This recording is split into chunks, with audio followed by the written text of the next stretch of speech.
Bueno, buenos días, buenas tardes a todas las personas que nos ven. Eh, Hoy damos inicio a los diálogos de transiciones sustentables, una serie de 4 diálogos que tienen por objetivo crear un espacio de debate y discusión sobre las transiciones justas a la sustentabilidad. Estos diálogos hacen parte del mes de las transiciones sustentables, organizado por el Centro Transnacional para transiciones justas en energía, clima y sustentabilidad. Este centro es uno de los 4 centros globales para clima y medio ambiente financiados por el Servicio Alemán de Intercambio Académico, DAT. Las siglas del centro transnacional son TRAJECTS, por su nombre en inglés. Para contarles un poco más del mes de las transiciones sustentables que formalmente le dimos inicio el pasado 9 de noviembre, son una serie de eventos y conferencias con el objetivo de presentar y discutir algunos de los temas más polémicos o poco estudiados de las transiciones sustentables. En particular, los diálogos buscan acercar a diferentes actores, tanto de la administración pública, de los gobiernos locales, del sector privado, de la sociedad civil, academia, estudiantes universitarios y Approach to academia, university, different players, and some of the topics of this dialogue include economical diversification for the territories that we have, coal and energy, which is a topic that we're going to touch upon, the implications of closing mining on those territories, alternatives that could be generated, which is going to be dialogue of tomorrow, and as well as uses for soil for these regions that are going to a path to leave mining and carbon extension.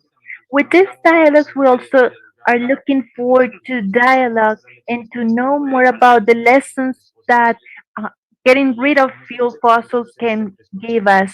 We're going to see it in three contexts in South Africa, Colombia, and Germany. That way, to be able to generate experiences between the South Global and the Center. With these dialogues, we want to expand theories about transition to new energies and also to have a public debate about just transitions in Germany as well as South Africa. Especially this dialogue today is being organized by the energetic transition seedbed of the Magdalena University and also for the Stockholm University Institute. So I'm going to give the floor now to Samuel Andrea Cardoso, who is from the Energetic Transition Research Seedbed of the Magdalena University, who's going to be with us in the three panels that we have today. I expect to have a really interesting dialogue, a space for discussion, and that we can move forward discussing these matters. Andrea, you have the floor.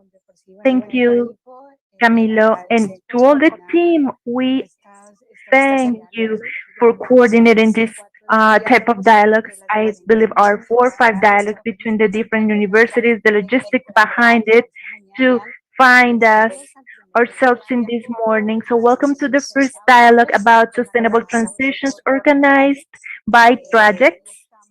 Today we are in the energetic transition research seedbed of Magdalena University, and also we have the Stockholm Environment Institute, and we also are talking with different actors from La Jagua Licom. We are also with people from Santa Carbon. Thank you for being with us and talking about this, going to this transition. I would like to start this dialogue, but without leaving the context aside from the energetic transition seedbed research. We have been working in carbon energy from 2010 and from 2015, 2017 for the climate. Because of the climate crisis, we're talking about energetic transition and mine closing in the Colombian Caribbean in Cesar, La Guajira, because we need to have in mind that in Cesar and La Guajira, coal has a complete cycle that could impact the territories where the port is and where coal is transported. So we are facing an overview that we think it was really far, but now we are seeing that is getting closer. This uh, mine closing today. Well, this year we were really surprised with mine closing of Codelco, and now we have also seen that the coal market is moving a lot. The pandemic hit really hard the economy, and we had this decrease on the price of coal, but now we are seeing that coal is recovering the price because of the gas crisis worldwide. So it's well, we're having different signals, but this is the reality. The reality is climate change, and we can't look other way and stop taking actions, real and concrete actions to counteract the effects of the climate change and to make a change now. I'm going to be the moderator and I'm going to talk about how we have designed the methodology of this dialogue. We have three panels. The first one is to dialogue with researchers. We're going to talk with the energetic transition seedbed team led by a professor who is with us and with researchers from the Magdalena University. We are going to have a conversation with Johannes Movilla. And on the second space, we're going to talk with the secretaries of the uh, major office of La Jagua and La Guajira. And on the third panel, it's going to be more open. We're going to talk with the communities. In the third panel, we're going to have it's going to be moderated by Mr. Álvaro Mider, who is the social leader of La Jagua de Uribico. And we're going to have also participation from the community for questions.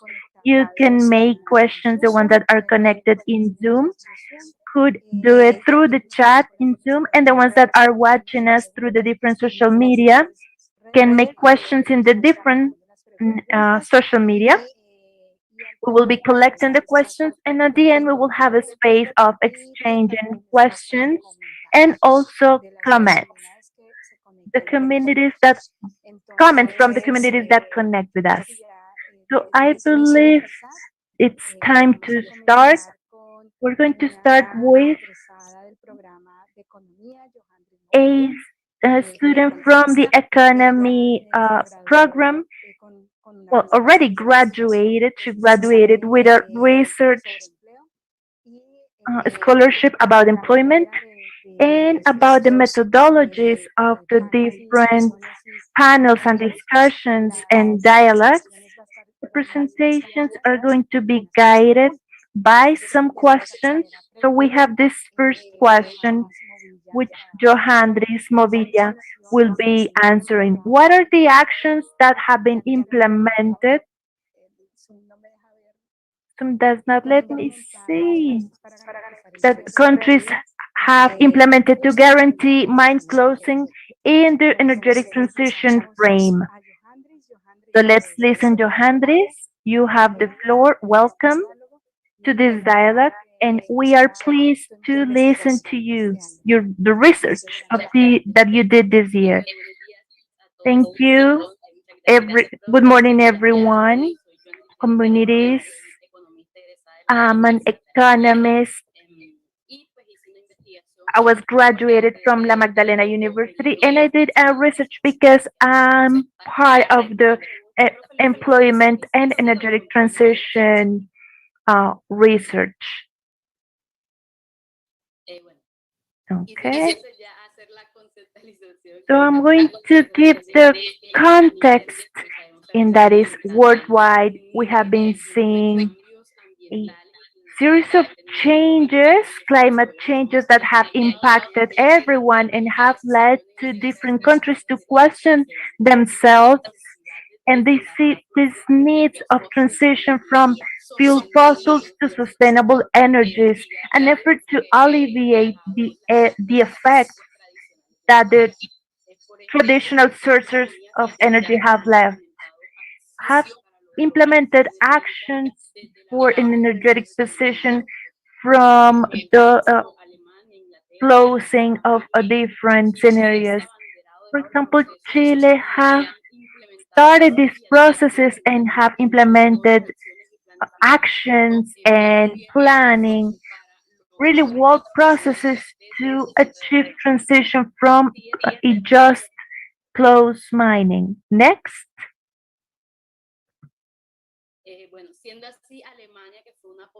Germany was a worldwide power in carbon. Now they're leading a energetic transition model, and what we can highlight is that they have to do it in a timely manner, and there has been an inclusion from the local and an articulation with medium and small companies in not just in mining territories but the whole country.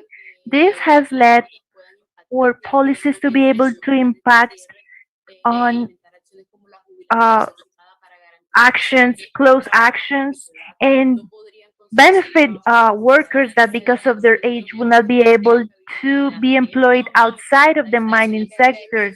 Additionally, the Germany Association have also participated actively in processes, and this has led to guarantee and acceptance and also contribution to have benefits socially and economically to open opportunities of employment based on energy sources. Next, in the case of England, from efficient energetic governance, they have been able to take advantage of the opportunities that exist on the low emission carbon area.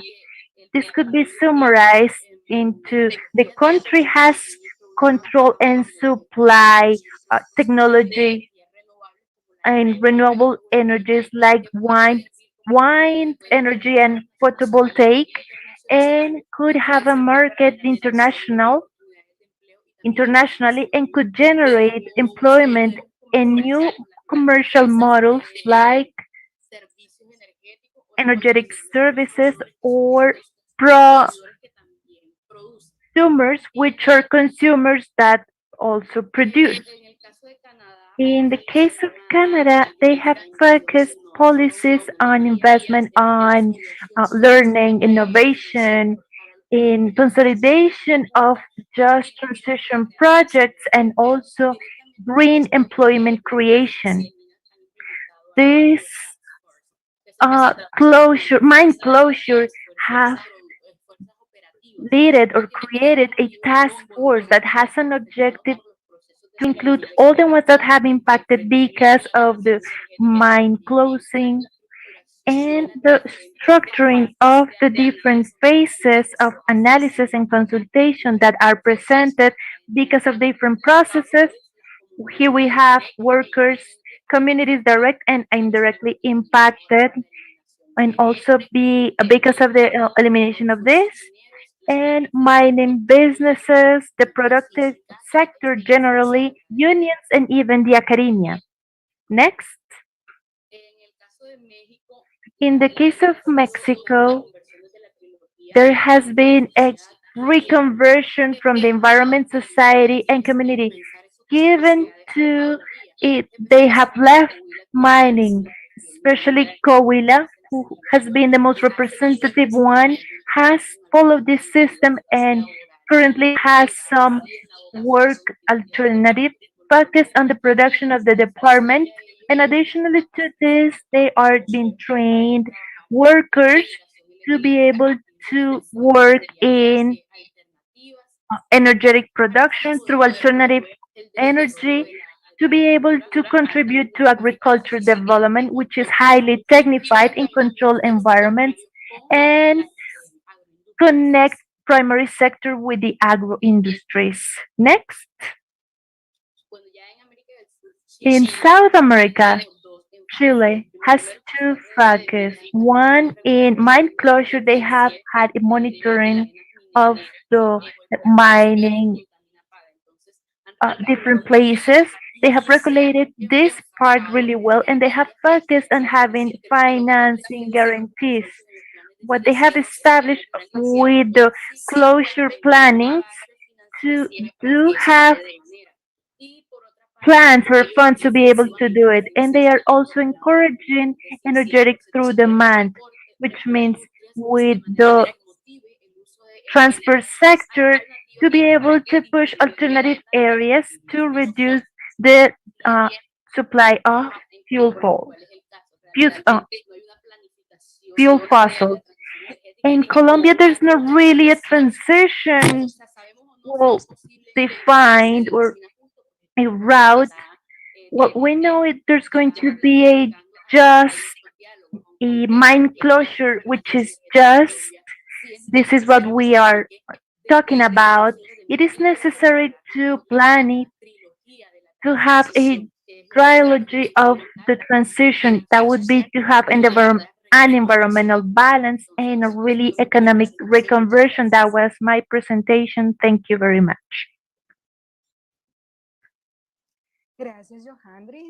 Thank you, Johandris, to present this part of the investigation. Now we have question which is going to be developed by Elisa Aron from the Stockholm Environmental Latin American Institute. Welcome, Elisa. Here we have the question for you. The question left us. Meanwhile, I will present you. She's a researcher. She comes from the fuel fall research line and also just energetic transition on the Stockholm Institute. She has a mastership on science and technology for sustainability of the Sussex Universe of the Kingdom University, United Kingdom University.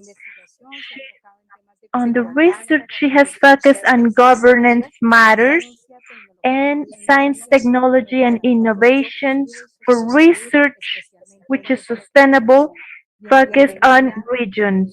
Welcome, Elisa. You have the floor. Good morning, Andrea. I'm sorry, I think I shared the screen really fast. Welcome. Thank you very much for the invitation, especially Andrea Cardoso, Johandris, and the rest of colleagues and panelists for the participation and invitation to be here today. To complement what Johannes have said, I would like to present some lessons, additional lessons that come from the research that some colleagues did on our institute, which is and they're called Claudia Strambo and Aaron Attridge. As Andrea mentioned, in International Research Center, I work in the office for Latin America in Bogota, along with my colleague Jose Vega, who is going to present later on the work, Aaron's work.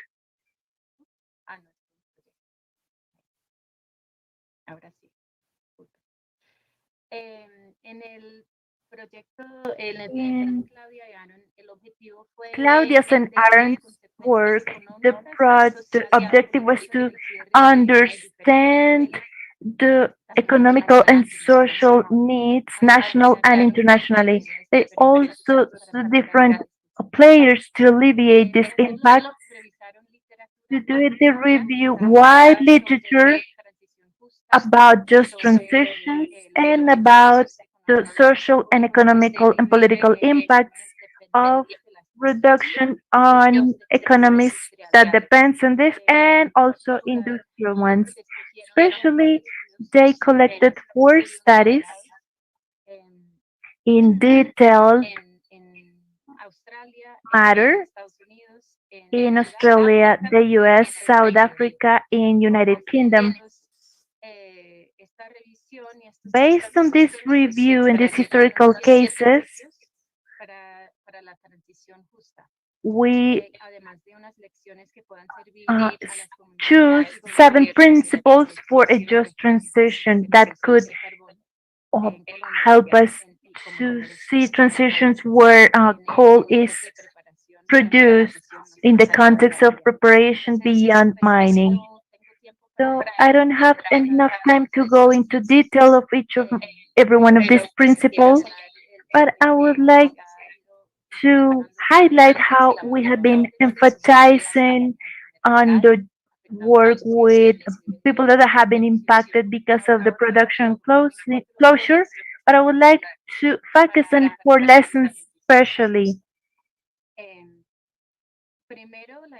First, the importance of the plan timeline. Second, distribution aspects of transitions and the importance of attention to inequality. Third, the importance of local leadership. And fourth, related to environmental costs.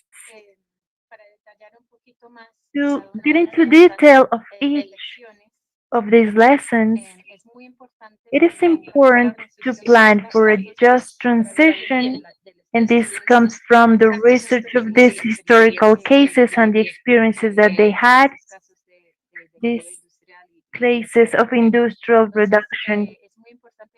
It is important to plan before we go into a crisis.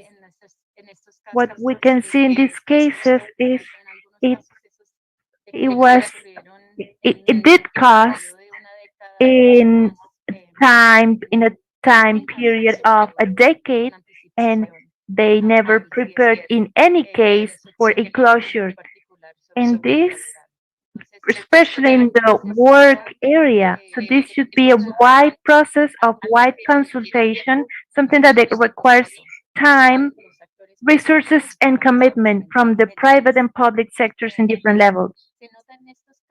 We can see in these cases many times there are at a local level there is an interest on starting planning prior than the national level where there should be also this. So to take enough time prior to the crisis applies how the impact is going to be on workers, communities, and general communities. Second, another lesson, the importance of focusing efforts on existent inequalities. Communities have future transitions and give them in vulnerability created by socioeconomical dynamics or policies or because of the environmental impact. There is so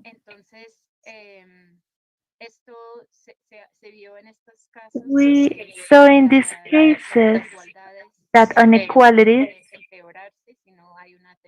could be worsening if there is not a specific impact on it on the transition process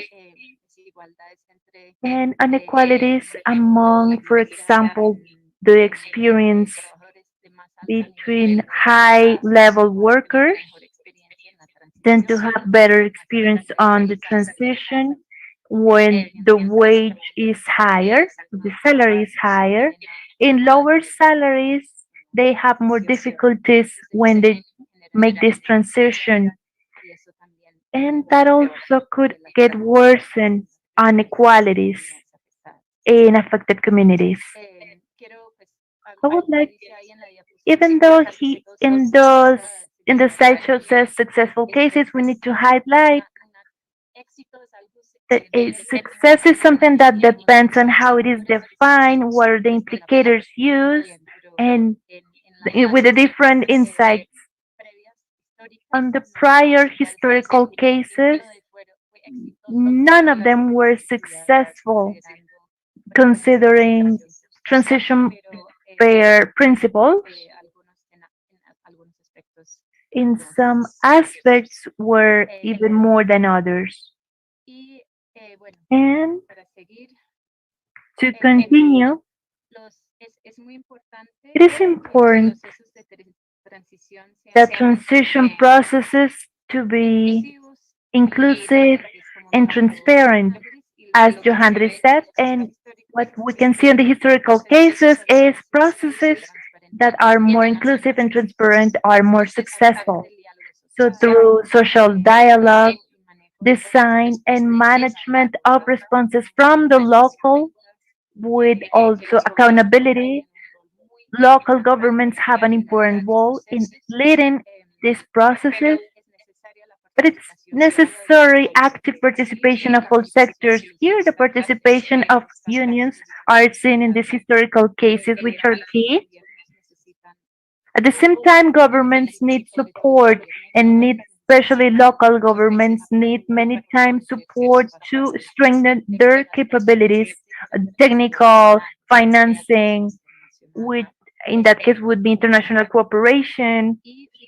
And lastly, unfortunately, in many cases, companies that close their activities without any environmental implementation, that is a risk that we need to have in mind. It's necessary to establish the appropriate articulation, guarantee resources for these purposes of alleviation through funding instruments, maybe intermediation, banking guarantees, and here the role of the environmental authorities is really important.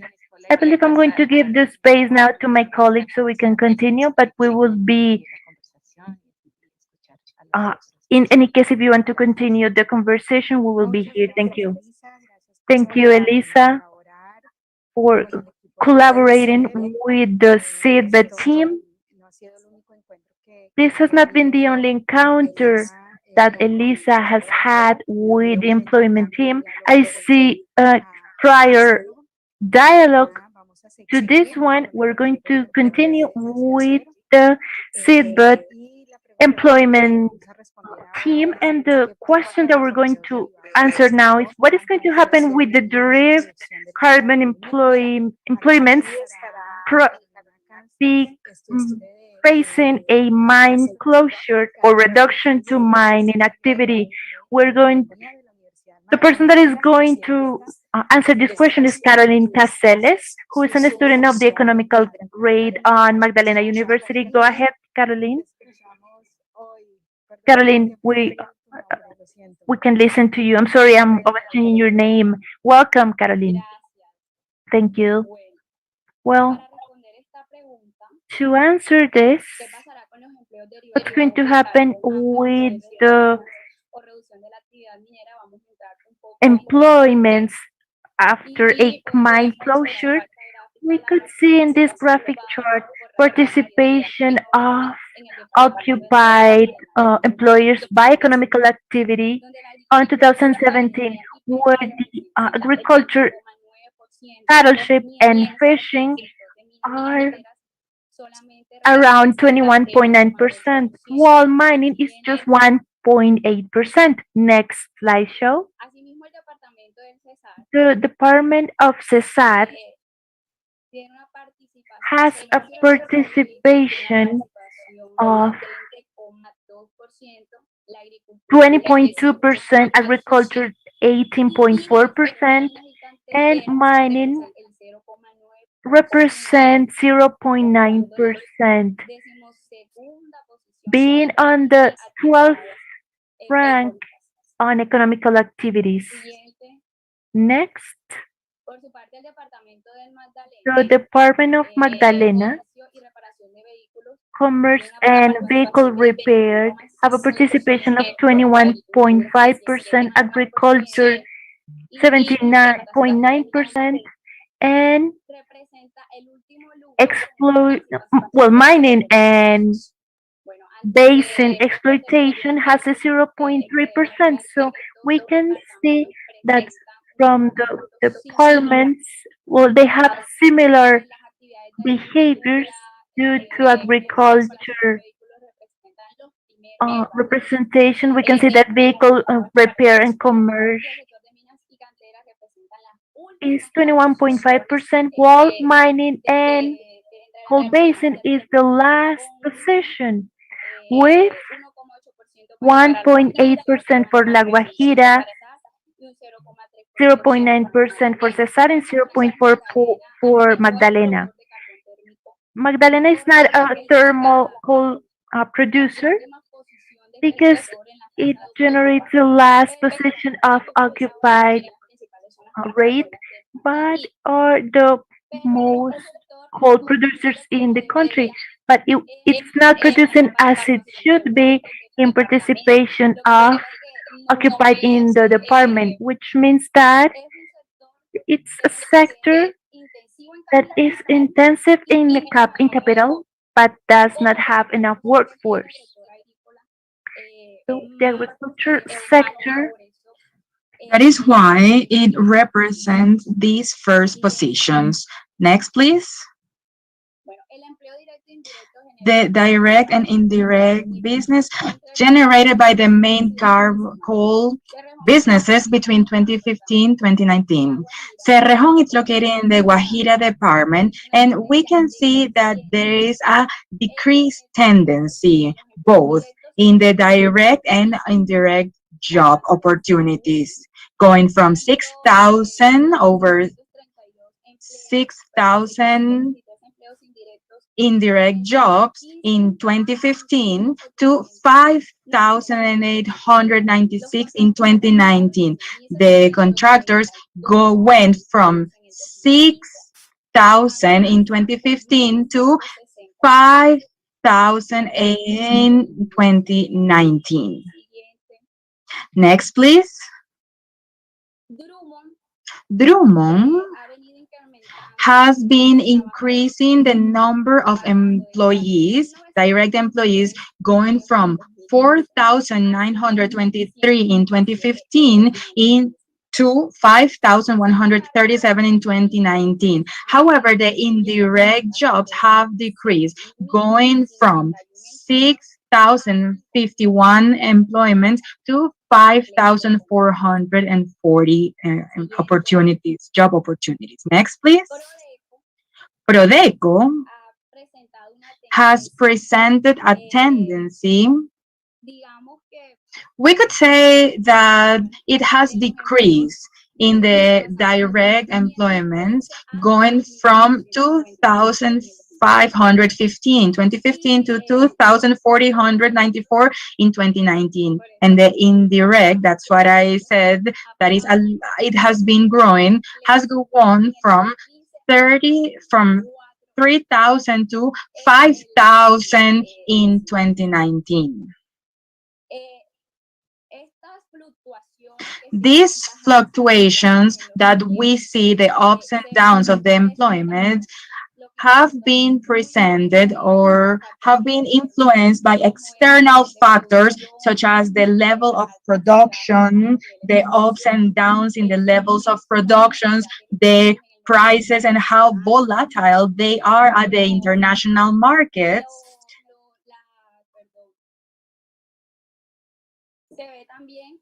We can also see that due to the taxation and the permits for the mining titles that already finished in certain time, we see these fluctuations in the jobs. Next, please.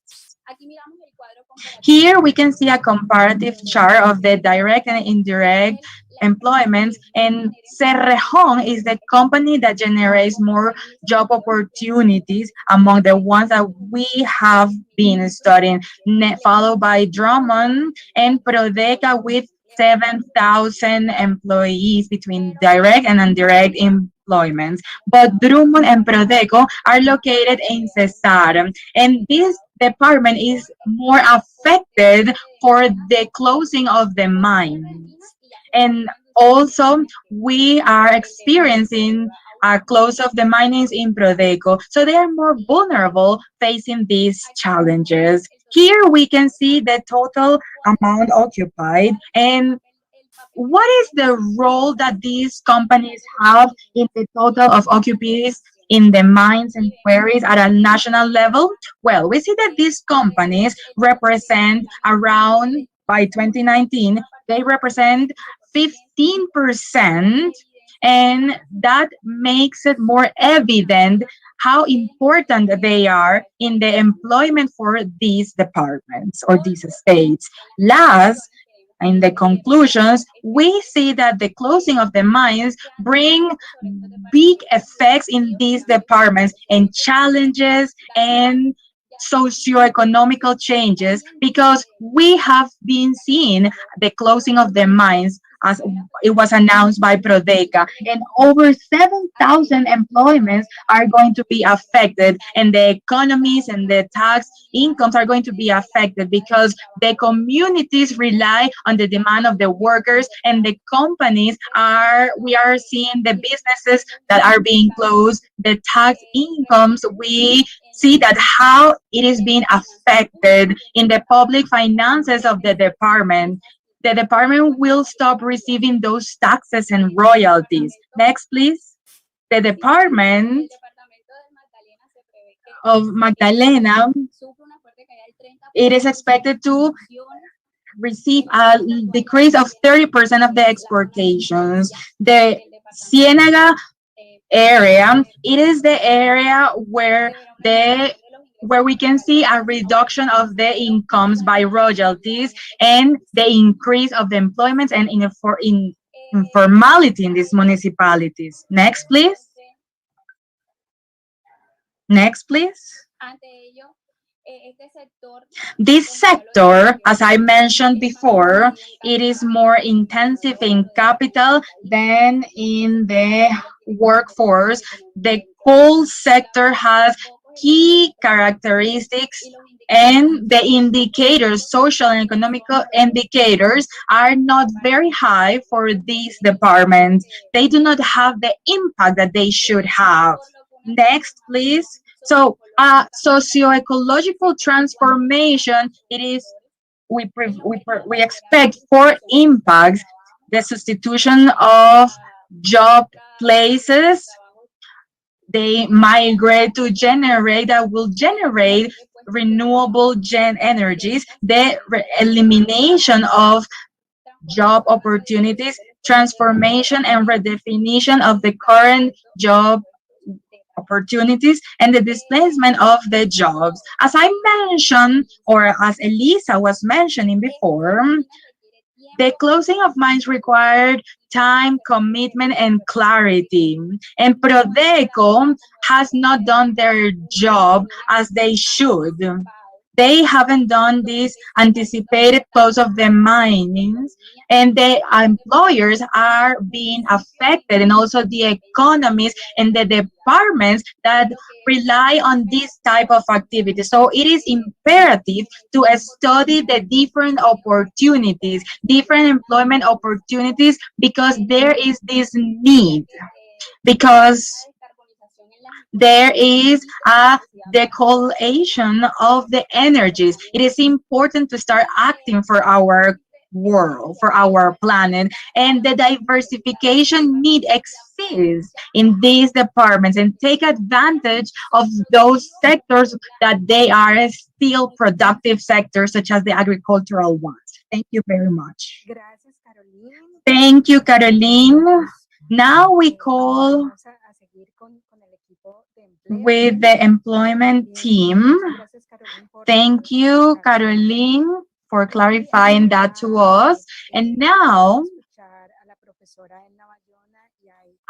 Dr. Bayona and it is Castro researcher, we're going to listen to them, and they are going to answer to the following question. Facing the extreme economical reality in the mining specialization for thermal coal in the departments of Magdalena, Guajira, and Cesar, what are the different opportunities, economical activities for the region? I'm going to introduce the colleague. It is Bachelor in Economics from Magdalena University and part of the hotbed of research of the university. Her latest publication is the Strategic Plan for the Sustainability of the Banana Sector in the Magdalena department. Professor Edna Bayona is the research director and extension in the science faculty and doctor of economy in the Autónoma University from Mexico, Magister of Economy in from National University in Colombia. She is a junior researcher and evaluator recognized by the Ministry of Science, Technology, and Innovation. Welcome to Professor Edna and Iris. We hand you the floor now. Good morning. Thank you very much, Professor Andrea, for this invitation that you extended to us, specifically for this wonderful project that I celebrate today. Along with this transition policy at a world level, and how Magdalena University is also a key protagonist in research. And now I'm going to start my presentation after this wonderful presentation from Johandrin, Caroline, and Elisa.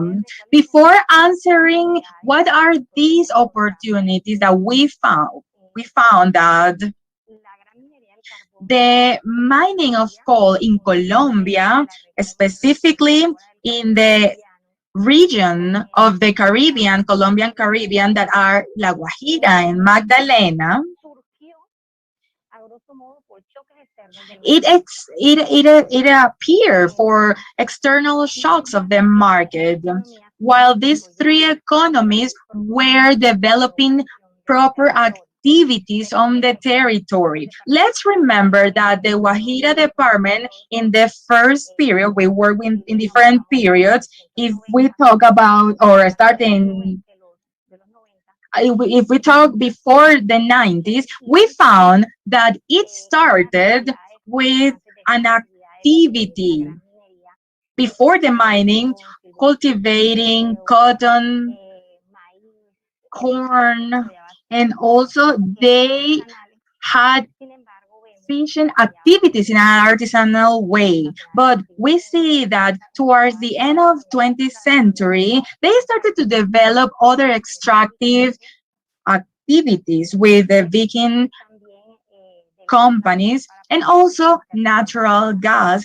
to provide for the national territory. Towards the 80s, the second period, with the increase of the gas or the oil price, the coal arises as a substitute, and that is the time when the first exportation occurs from Guajira sector, and then they continue producing natural gas, but the other activities lose importance.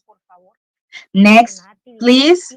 The next or the following activities, next slide, please. The other activities lose importance in the IPB. And it is true that they lose importance in terms of the generation of value. However, in terms of the employment generation, it is not like that. We see, as Caroline showed to us, these activities incentivize the capital, and they do not use too much hand or workforce. In fact, one of the activities that uses the vast majority of workforce is the agricultural sector. In that sense, talking about the plans of territorial ordinance and the internal productivity agendas, we found that the region has the vocation to continue developing these activities. Like, for example, the cattle of different aspects, elaboration of artisans, and the Wayu population, the production of salt that has decreased as well.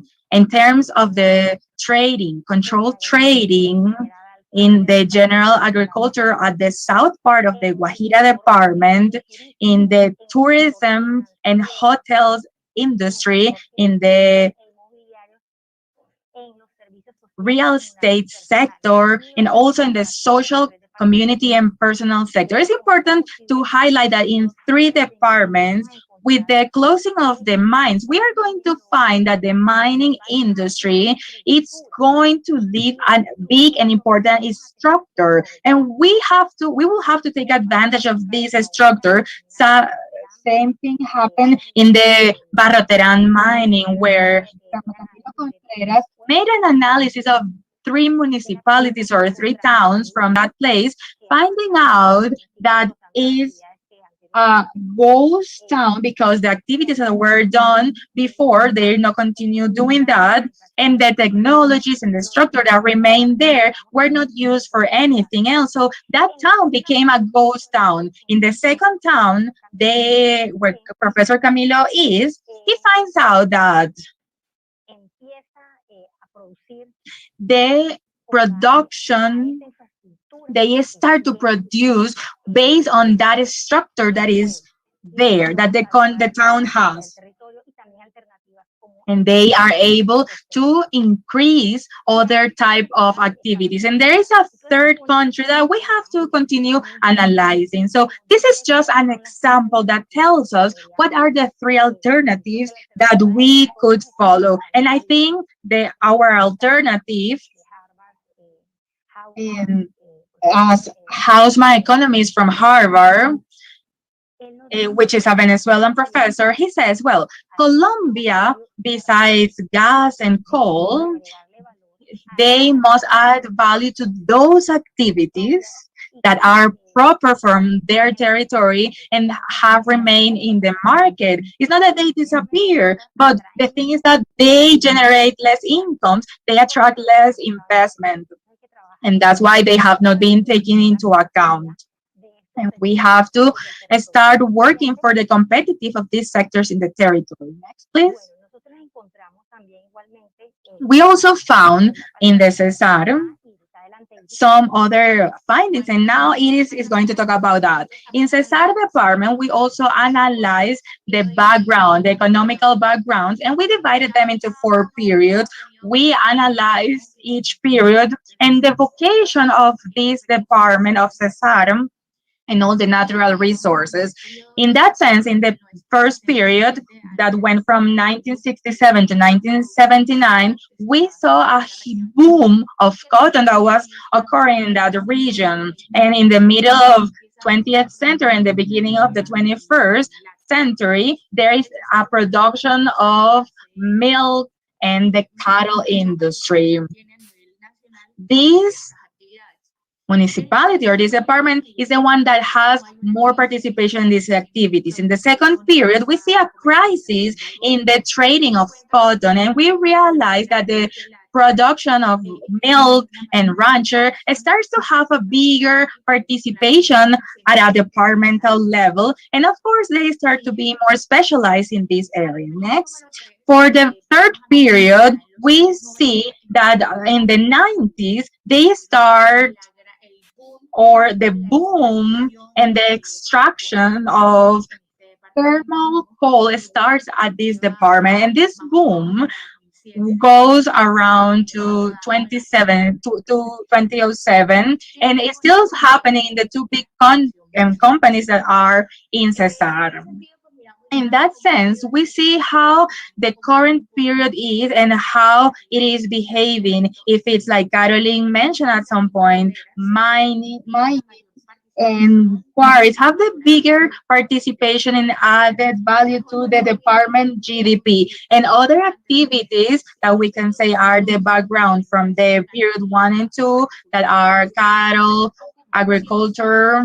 It represents a 7.8 for 2019. That means that despite that this brings a higher GDP in terms of employment, we just notice that they do not need so much workforce for the mining, and that is why this doesn't have a bigger participation in jobs at this year. Next, please.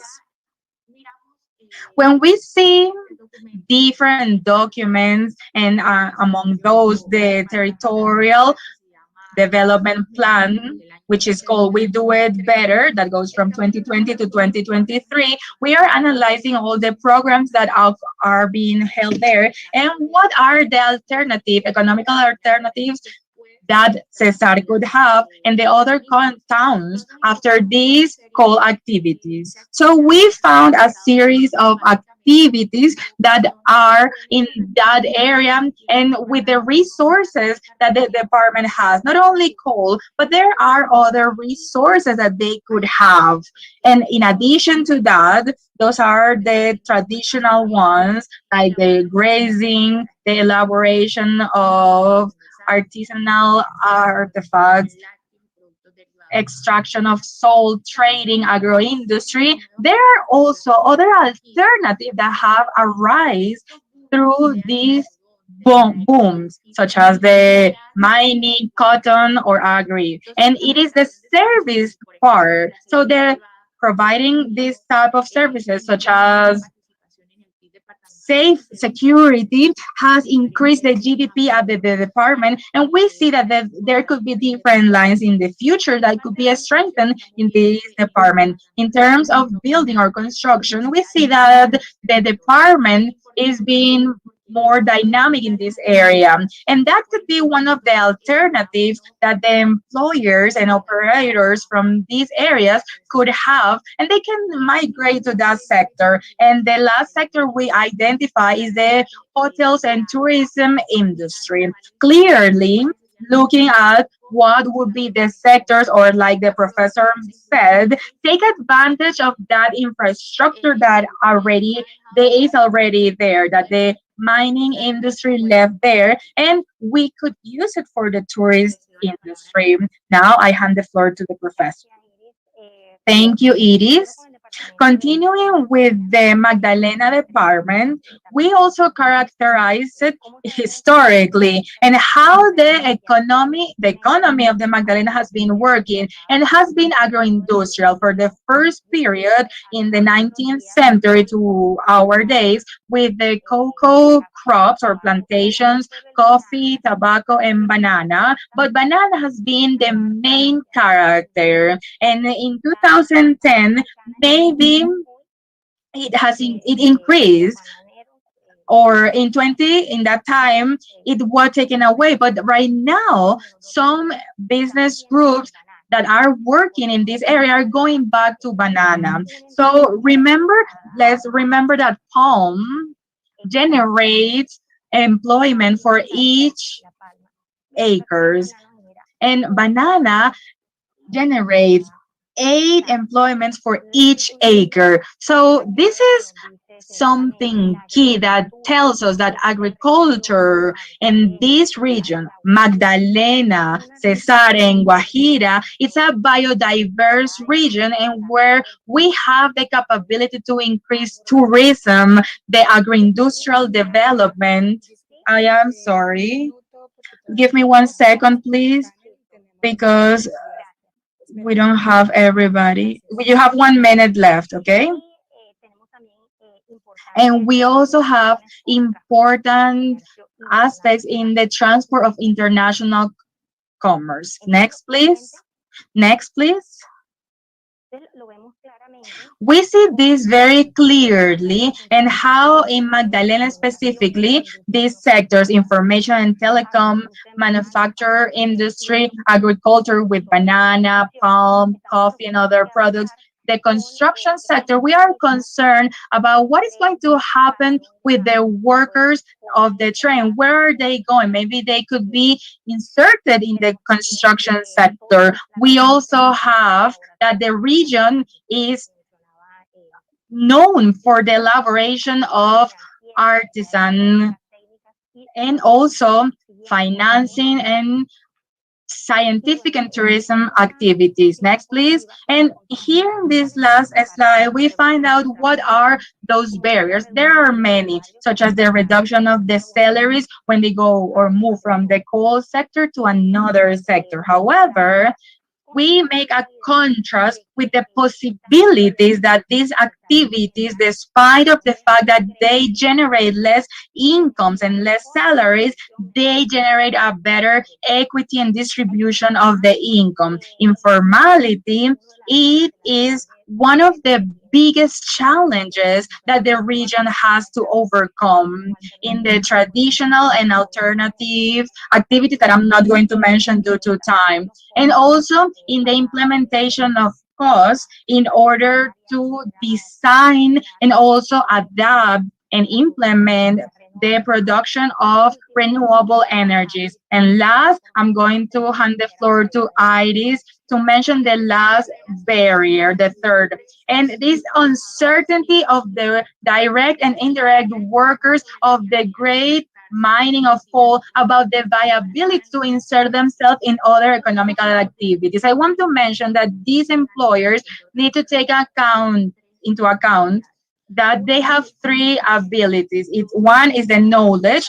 two, the capability that you acquire with experience and the ability that you have in that sector, and third is their attitude. So our last call from our team is that all those capabilities that they have, it is not only for there to be remain in the coal industry, they can use it in other economical sectors because they have those abilities and they are or they make a difference in the market. Thank you very much. Thank you, Iris, and thank you to Edna, Professor Edna. We have one last question from the first research panel, and in the panelists, we have the Secretariat from the government of La Jagua del Brico and the Barranca Major. And we finished this first panel, and then we are going to start to talk about with you all. We have a last question from researcher Jose Vega from Environment Institute in Stockholm, Latin America. The question is, I apologize for this, what are some of the barriers for the economical diversification? What is the role of this policy of science, technology, and innovation in supporting the diversification in the economical activities? Jose Vega, we invite you here, who is Assistant of Research and Just Transition in the Environment Institute in Stockholm. He has studies in the Polytechnical University in Valencia, Sustainability and Renewable Energy in United Kingdom. Thank you very much, Jose. We hand you the floor now. Thank you, Andrea. Thank you very much, and welcome to everyone. Good morning, and it is so nice to have you all here in this dialogue. Now I'm going to share my screen.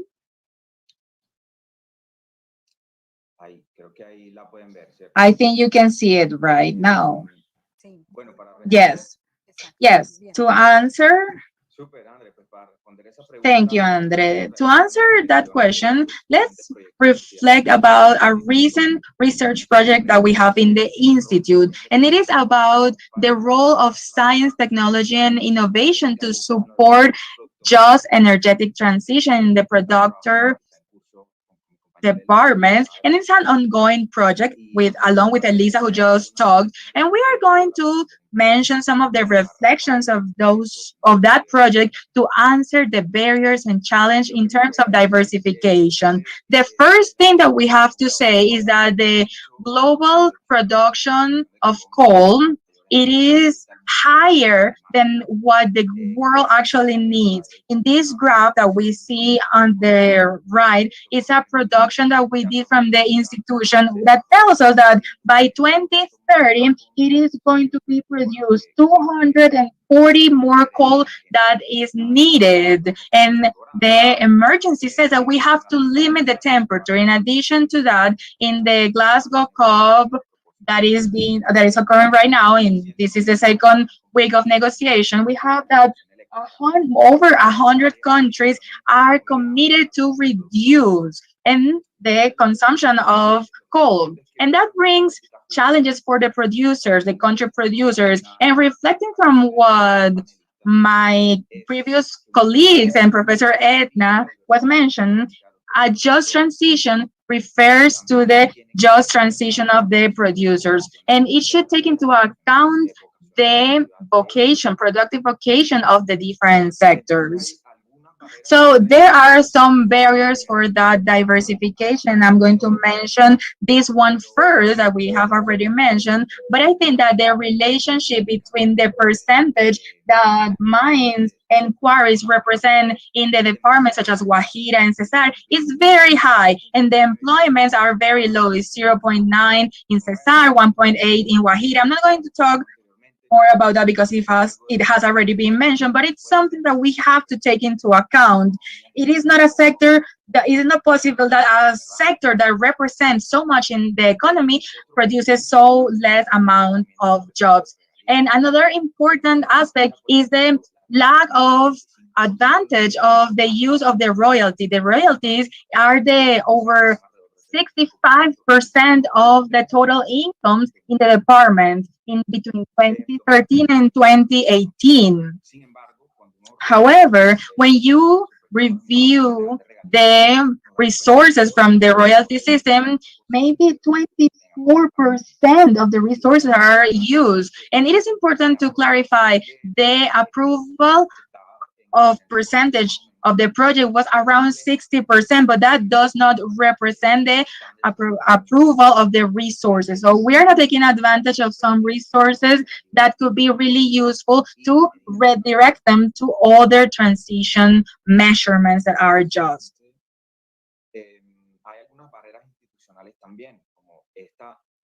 Limitada capacidad de This gestión de limited capacity of resources management. We go back again to this. The transition needs resources, as we mentioned previously.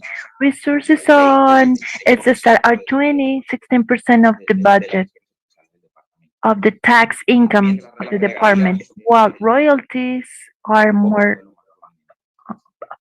prominent.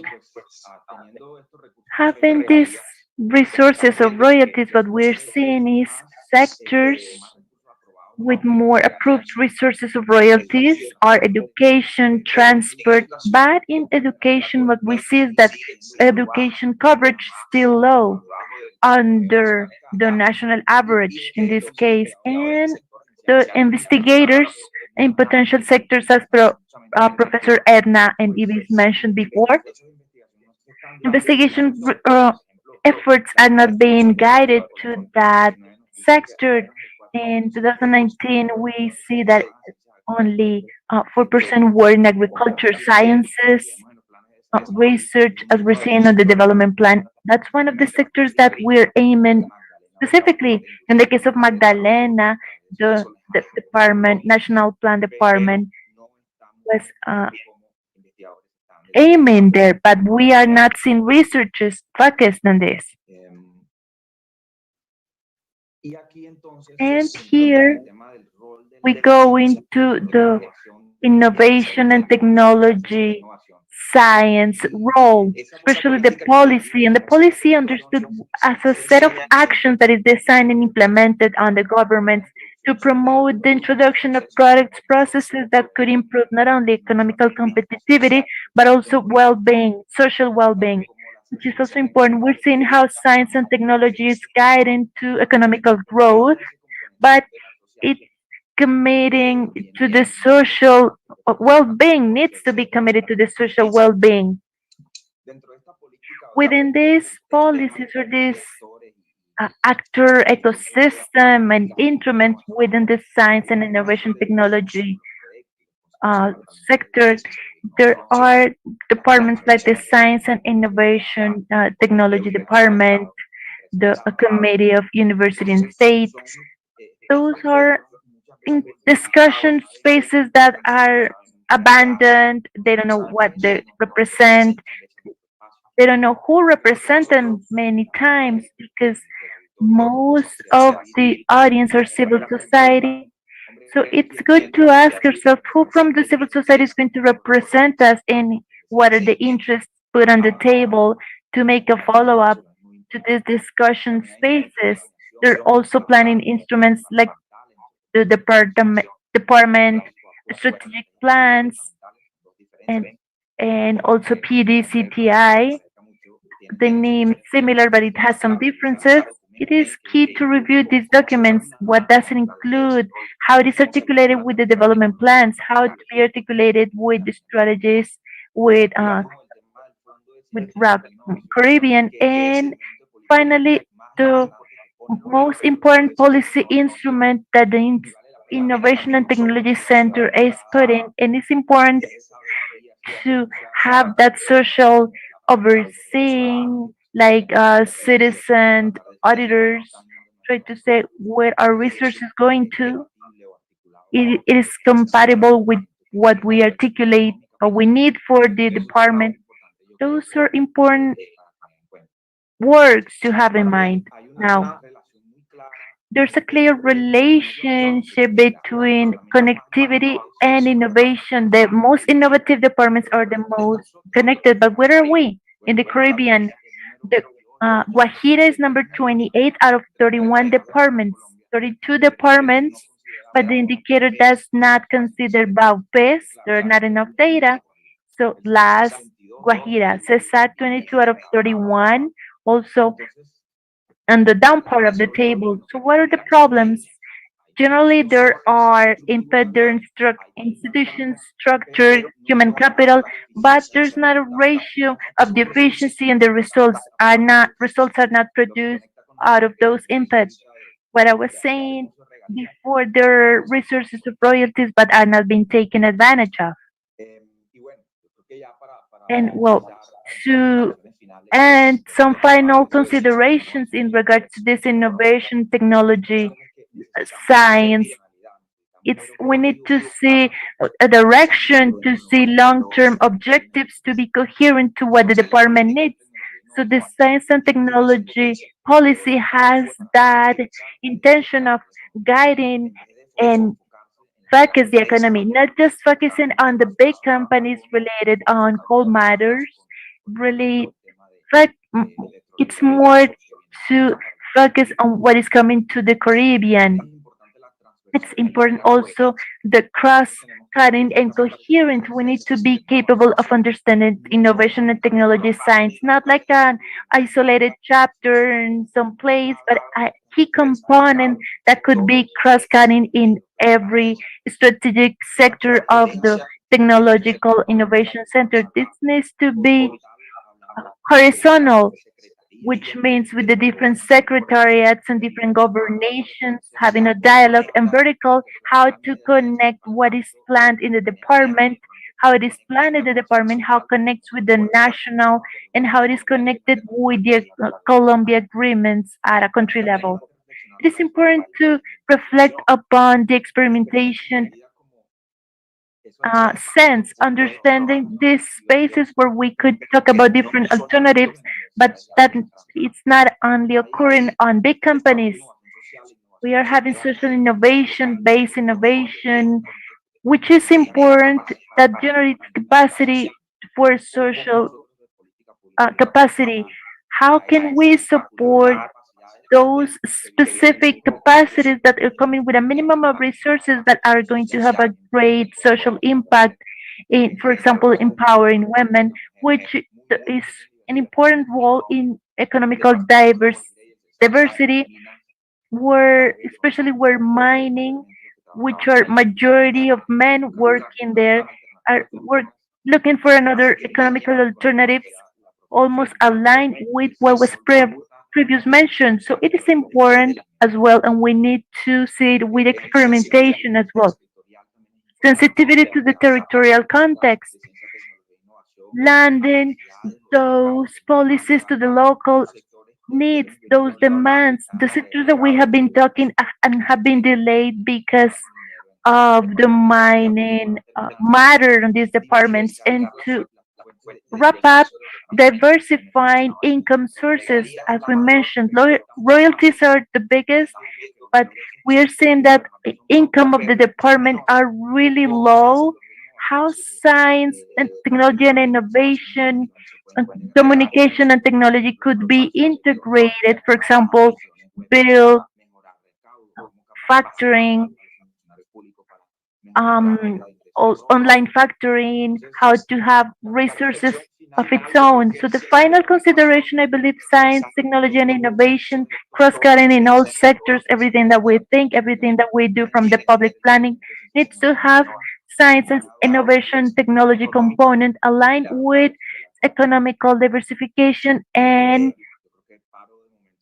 reducing carbon uses. So I will give the floor to the next panelist. Thank you very much for this invitation and for being here with us in this conversation. Thank you, Jose. Excellent. Those items, the chat is really moving.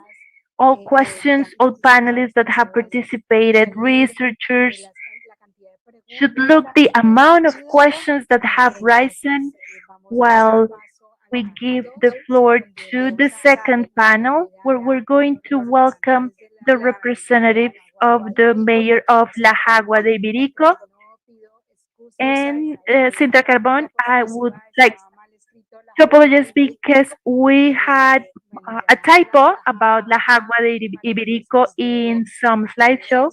So for the um, seedbed research, it's a center point of our work, and we would like to hear from you. To start this dialogue with the decision makers, we have two questions to make them, and that is two questions to make them to the representative of the La Jagua uh, Ibirico uh, mayor's office, which is how do you think territorial planning for the eventual mine closure and what measures are being taken currently for each and every one of the roles to generate new employment opportunities before a mine closure to mining operations. So please introduce yourself. I don't have your data. Welcome. I will give the floor first to the representative of the La Jagua Ibirico Mayor's Office, Obedio Jimenez. You have the floor.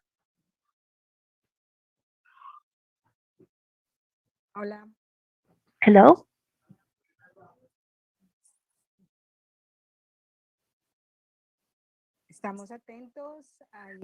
We are pending. We're here. I see also. Yes. Good morning. It's a pleasure to greet you. How are you? Not from La Jagua de Ibirico municipality, from the municipality mayor's office of La Guajira, Barrancas. I don't know if you are we able to make the information or should we wait for my colleague? Please go ahead. Yes. Okay, thank you to you and all attendees to this important panel. My name is Emiro Bonilla Peláez. In this opportunity, I'm the mayor in charge of La Guajira municipality. We are located for all attendees in the most septentrional area of the country, in the center of the department. It's a municipality with a mining vocation since exploitation of coal started with open pit, especially with carbocol, intercoal, subsequently with Cerrejon limited coal. We have not less than 40 years of the inner big column of the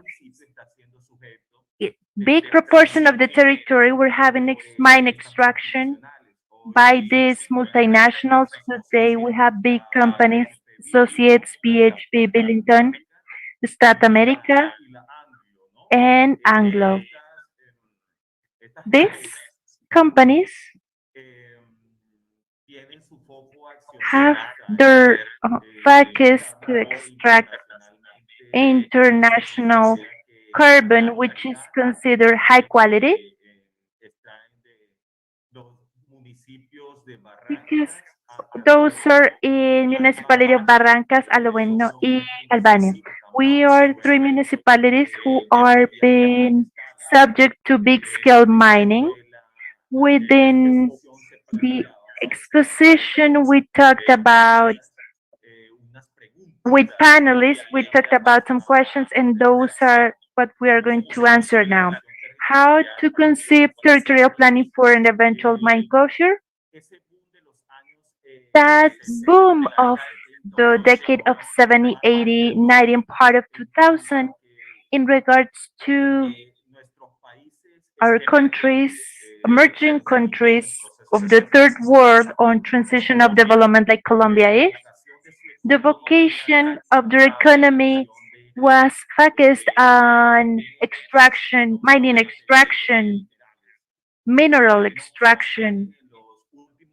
Notwithstanding, in the last time, we have seen not only through news and investigation, international reports, diagnosis, exercises that have been carried out in the department, municipality and territories, we see today with a big concern these multinationals that boom of extraction is being in a big way have been reduced to put it somehow, and we are seeing within a few years they will not be on our territories for multiple reasons. Essentially, today the alternative usage of energies, Colombia is on the West Hemisphere, focusing their actions through those non-conventional energies. And this company, coal carbon, coal company Cerrejón, had a relationship matter with the administration, has stated their intention of reducing and leaving little by little their commercial relationship that they have with to the Barrancas municipality. It's a motive of concern, but also a bad to trace lines to be able to reduce the impact that it will be generated by this. And that is the Department of Guajira and essentially Barrancas municipality has a dependency in regards to employment, big number of workers of the municipality in big proportion are active in a wide percentage are being are having these activities with the multinationals.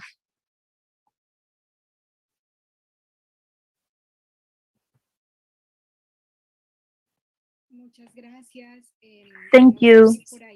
I don't know if we have the representative of La Jagua Iberico Mayor's Office, because otherwise the representative, Mr. Alvaro, how are you? I don't see you. Where's we can listen to you, but you have the floor now.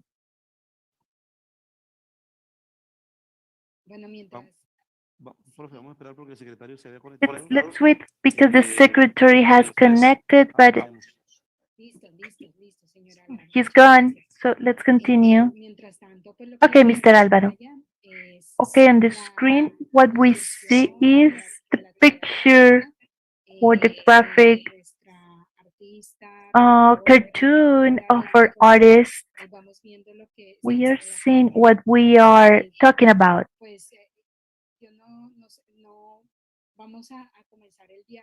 We're going to start the dialogue with the union, with the different unions. So we have, while we have the representatives of the mayor's office.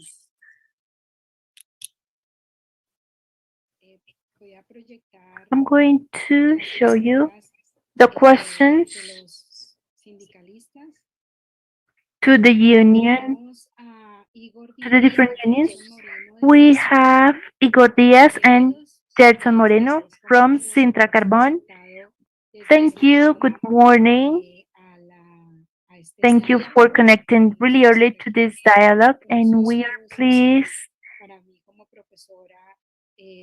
To me, as a professor, it's key for you to be in this dialogue with the students as well. And thank you, Jason Moreno, for working and collaborating with the students of the energetic transition seedbed research. And we're going to make you two questions to the Sinta Carbon Union members. Are there programs, projects, or institutions that currently are training workers to be included in economical activities different to mining? In which spaces and institutions, and what are their purposes?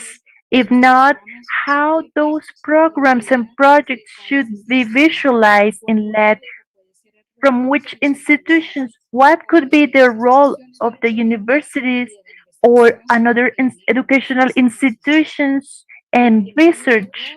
Welcome, Igor. Igor is representative. I'm going to give the floor to Igor. He each has 15 minutes to answer questions. He has been resident of Sinta Carbon.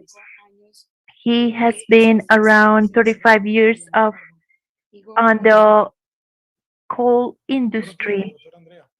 Good morning, Dr. Andrea, and thank you for the invitation, and also to the Magdalena University, which have allowed workers to have this dialogue space, analysis dialogue about the situation that is calling us today. Special greeting to all the panelists, or the ones that are watching us. I think there are two important questions. I would like to say something. According to the previous panel, I listened to some opinions of people that know about it, are well knowledgeable, because well, the ones that represent mm, Cesar, La Guajira, and Magdalena on the coal industry, something that we need to talk about. In La Cesar, we are not seeing any transition, energetic transition. In Cesar, what we are seeing in La Guajira,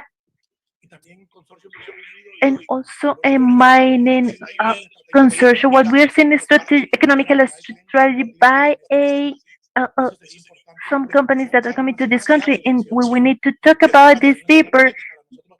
Besides the energetic transition, because in the work sector we need to have a justice matter as well. And of the meetings that we have had with the authorities, with the National Mining Agency, and with other talks with Prodeco, we see that those Prodeco workers are going to be uh, selected to other Chinese companies. So, which means we're not talking about reducing coal. We would like to say this, and on this, I will try to answer in the time allocated to me the two questions given by Dr. Andrea. Third program projects that are there any program projects training workers? The answer is no. No. And because we propose from the workers um, sense should be created prior to what it should be really a mine closure. Needs to be projected 15 years before on Cesaris to 2035 and La Guajira 2034. None of this is happening on companies. We see the Barranca representative, the mayor's office, that knows that are not a multinationals because Glencore bought the 100%. This implies the strategy because they are living or running away from Cesar. Because when they are doing this, they need to live with all the responsibilities that they need to. But they get to Guajira, they buy 60% of the other multinational companies in time. That coal has increased exponentially 5 or 6 times more than a year. The, Last year, they said there was a justified exit and the reduction and transformation of Cerrejón because of international prices were generating an instability economical uh, process.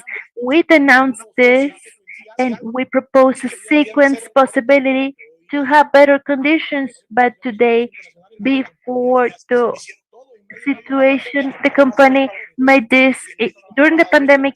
Farm workers in Cerrejón, the February 23rd, employees were fired and more than 800 workers are now in the company because of their strategies using the norm, the regulations, firing without any just cause, and generating fear and tax plans that are not solving what the workers need. But I will go to the focus answer, uh, to the center answered, and what would be the path to follow?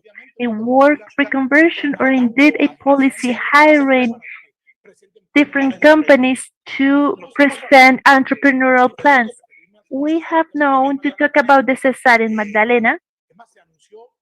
In fact, it was announced at the time of the Vallenato Festival, and it was done on the Andean University launch of a company which is called Sempren. This company has economical contributions from the coal mining companies, which is 3,100 million of pesos. But the answer from the perspective of workers is how many entrepreneurial processes would then to solve the problem of the number of workers that will be without a job in La Magdalena and Cesar department because of the decisions leaving five title mining and without responding for the liability job and reducing the environmental liabilities from here to 2034 and leaving the country as they have done in Cesar without responding to what they need to respond to the communities and workers. But they are not talking about a work reconversion plan from any point of view. I, I want to bring light to this discussion about the 320 fires that were given because with the impulsive decision when they fired 236 employees, there should be a reconversion plan or to have foreseen a reconversion and, or to give entrepreneurial plan because what could be foreseen not only by the multinational companies but also the institutions. But something is happening in Cesar and in Guajira because of the protest of 91 days with Cerrejon because of their negligence. We met with the La Guajira representative and we said it was necessary to sit and talk about without delaying the time that we had with one reason because the Cesar Guajira Magdalena departments are almost dependent of the mining activity. Even it has an impact on the 45% of the GDP, and we think they're not doing enough to worry about the impact of the department, but what is going afterward. And the governor has not given an answer. He said he couldn't do anything as a private company. We think it's not a good answer. There's a mandatory of a resource belongs to the Guajira people and Magdalena people that should respond. These multinational companies should respond. So we see that it's a dark uh, landscape, but we have not been still, and we think we need to push to have a real just transition strategic plan where the workers and communities should be included to really have a recognition to all population that is impacted by the mining extraction to project a new change on the mineral energetic production, and this national government that was not talking about energetic transition and has a bill on the month of July accelerated everything to implement clean energy when they're talking about a possible energetic transition when Colombia, the same government says officially that what is widening is being the matrix, and we have proof by the announcement that was done by the Ministry of Energy of an opening of the a copper mining and the violence in San Juan and Papayan to implement a coal mining. So we are not really reducing coal, we are expanding the matrix to given more possibilities of fuel fossil resources and projects apparently from clean energies. The same law includes from the same process. I think we're advancing there. It's about hydrogen production. I don't know how they're going to do it. This is something that we need to address, but we are worrying the most. What is the community has been worrying the most is what could happen after a mine closure. And I believe we need to be prepared. Workers are being doing it.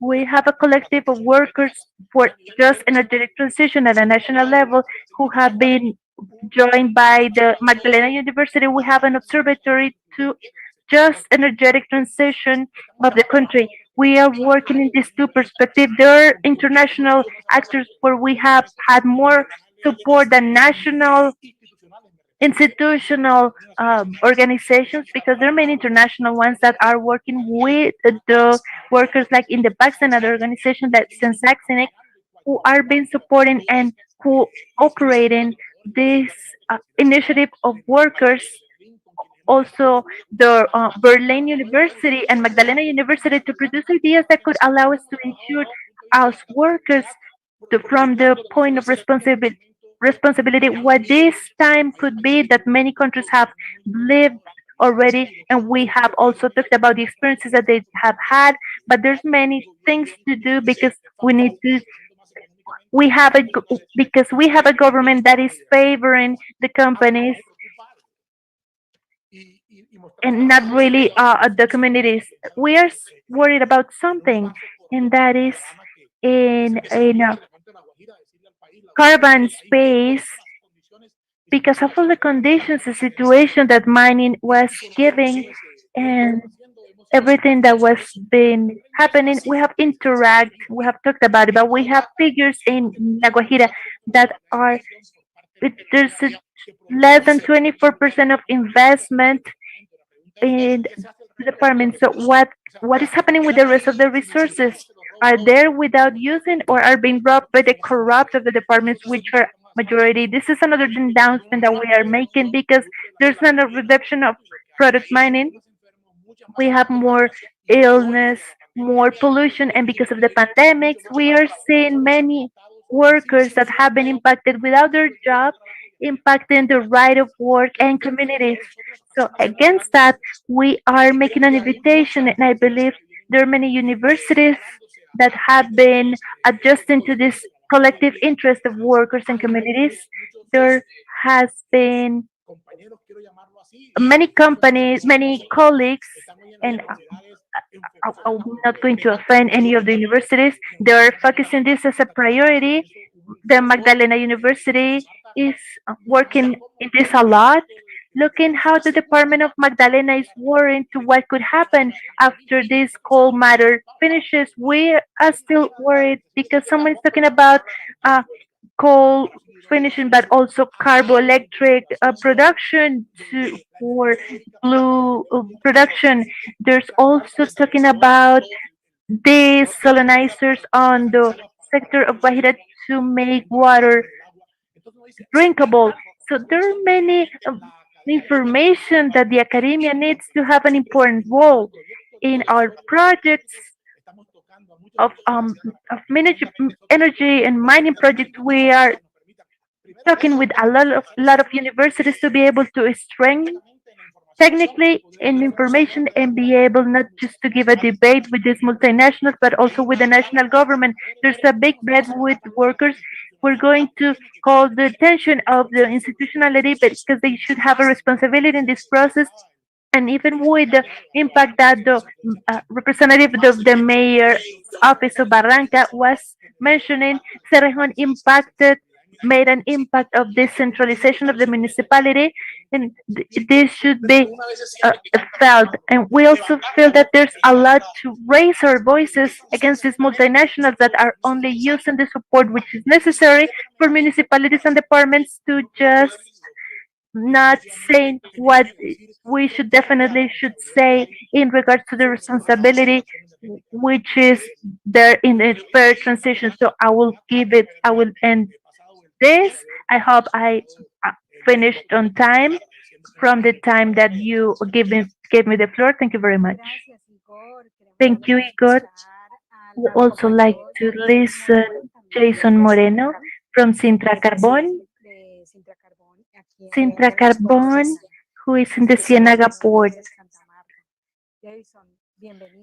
Jason, welcome. We hear you now. Good morning to everyone, and thank you for this invitation, which is really important to us.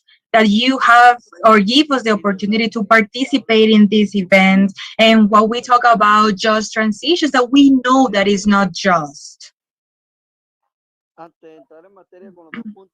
Before starting to talk about those two aspects, and as our president Igor Diaz already explained, we already know that in his Cesar, in Magdalena, in Guajira, the transaction is going to arrive yet or is going to be decarbonized in total. That is a strategy that these companies such as Prodeco are using to finish with the direct and the syndicate and finish with them because we know that this company doesn't like the syndicates. Up to this moment, I don't know a program or a project. Prodeco started to give the titles, the mining titles, beside what the law allows them to take in that voluntary retirement plan. They are promoting that program which exists related to those programs that they have to work reconvention or labor reconvention. But we know that it's not like that. At this moment,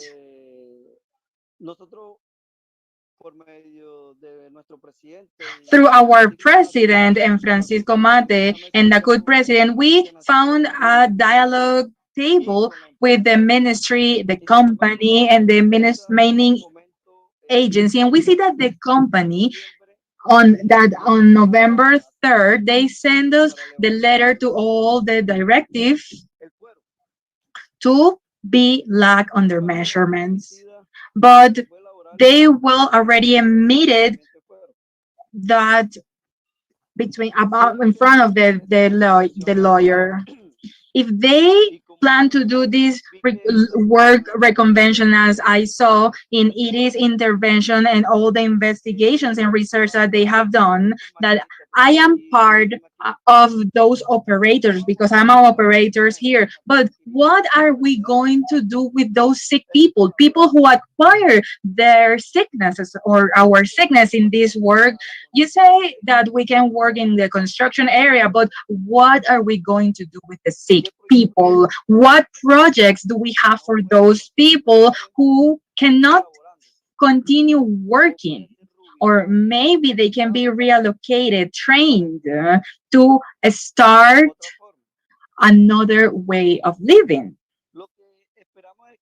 What we expect or what we hope, as Igor already mentioned, is that this will end in 2034 and in Cesar here in 2035. We still have time to work on that, to work with these companies, the government, and what is the vision that they have for these employers, and how can we take this work reconvention? How can we manage that? We have all this time to work on that, but we know that this government is here with these companies that work in Colombia because there is not an entity that regulates them.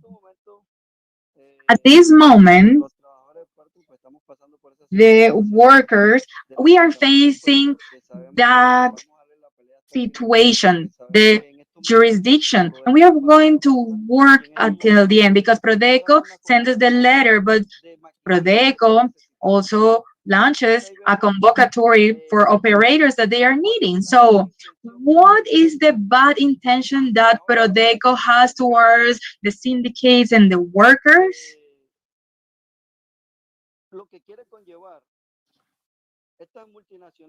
These multinational, what they want to do is to outsource the companies with the voluntary retirement programs. The majority people have been rehired with the job banks. And before, if they had a baseline of 2 million of Colombian pesos, now they have been hired with 1 million of Colombian pesos plus a bonus. And we see the strategy that Prodeco is doing. They want to seem, or they want to look in front of the government that they government is the one are allowing everything to do that. We know that Prodeco is not going to leave Colombia. They turn the mining titles, but one question that we ask is that Prodeco can take back those titles again. And the national agency said yes. The mining national agency said yes, that they can take the titles again. So that is what Prodeco is looking for. This convocatory launches where they need operators and they half of the personnel syndicated. They have it inside the 140 article that they can work and they are not using it, but they are opening. And that job offers they are doing to not use us. And they want to seem in front of the government and all these entities that Prodeco is leaving Colombia and they don't want to turn the per card. And in that case, we want to analyze and in research in depth what is the purpose or the intention that Prodeco has here in Colombia and how can we mm, request for these companies to answer in a economical, social, and work to all these employees. And we see that there is not such a program in here for the projects and entities. And we have to work more in the projects from now on. Thank you very much. Thank you, Jason Moreno, for sharing your thoughts. I thank Jason, Igor, and the representative of Barrancas Mayor's office to be part of this panel. And now we are going to have another panel, a third space, in which we are going to open the space for questions. I'm going to share my screen.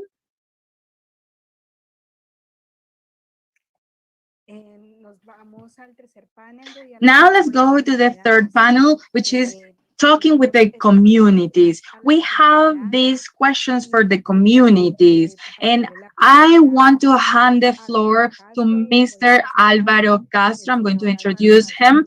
Álvaro Castro is social leader of La Jaguas Virico, and he works in the negotiation tables in La Jagua Virico. The two questions that we have for the communities are what are the measurements that public entities and private entities should take to contribute to the labor transition after the closing of the mines in your region? And the second question is what should be or could be the role of the universities or other educational institutions and investigation institution or research institution? Mr. Alvaro will go first, and then we will hand the floor to Marlis Llanos, who has been very active commenting in the chat. And then after Alvaro, we'll go to Marlis. And then if there is someone who would like to raise your hand, I think the team can allow you to talk so you can comment, answer these questions, and interact.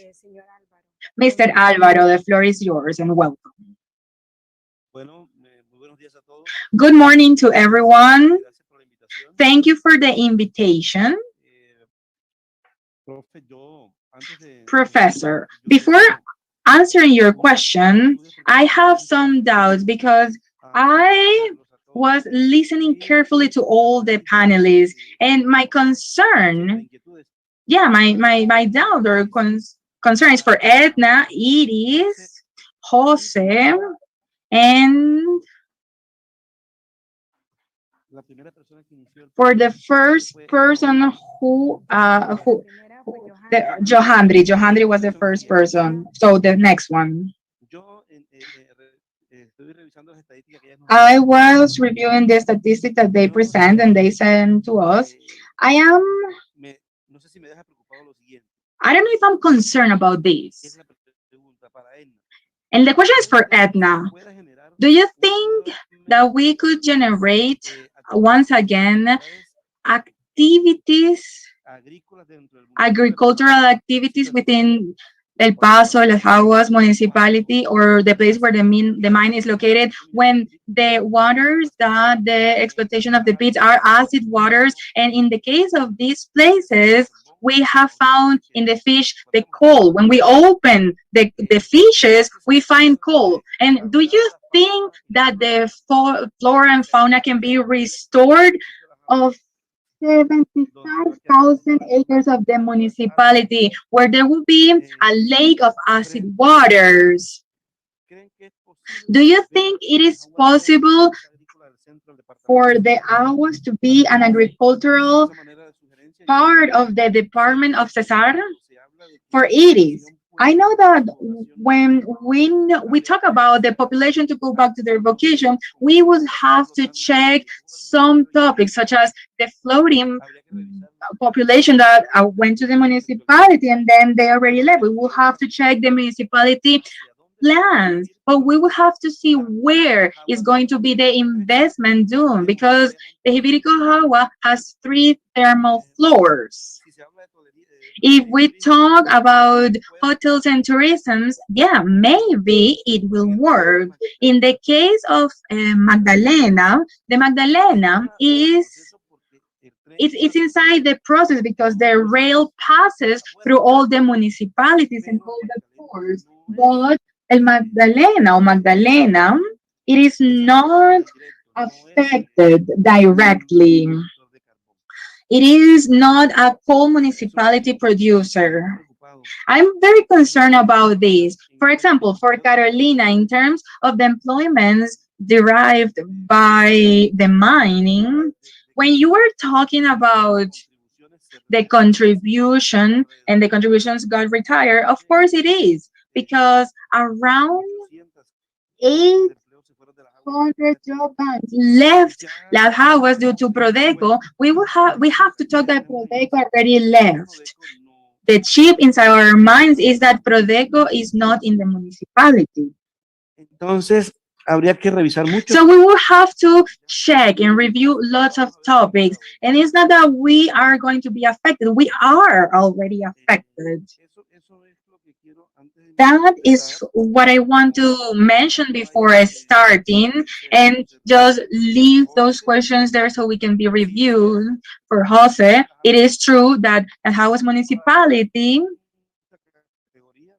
it's going on the fifth category. Next year will be like that because it depended only by 65% of the royalties within the municipality. And it is true, all the majors in in these towns, they care more about the structures instead of doing other structures that will represent resources for their contractors and for themselves. For example, in Boquerón, look what is happening there. And the great professionals that talked before, we didn't talk about the human processes at Boquerón that have been violated for over 26 years. And in that, There are many things that we could mention, lots of suggestions to be reviewed. And now, in regards to the questions, I agree with the colleague from the syndicate that talked prior to me, Igor.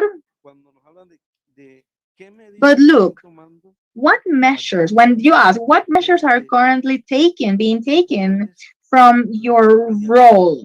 And what measurements are the local municipalities and offices are doing? Let me be honest. The majors, they plan a development plan where they copy and paste from the national, local, and municipality level. And look at the Las Aguas municipality, it is not academically certified. And you listen so many structures that are being done. Like, for example, schools that are being built, but in terms of science and technology, they do not invest. And do you know why is this? Because that doesn't produce money or incomes for the majors or the contractors. So we will have to check that.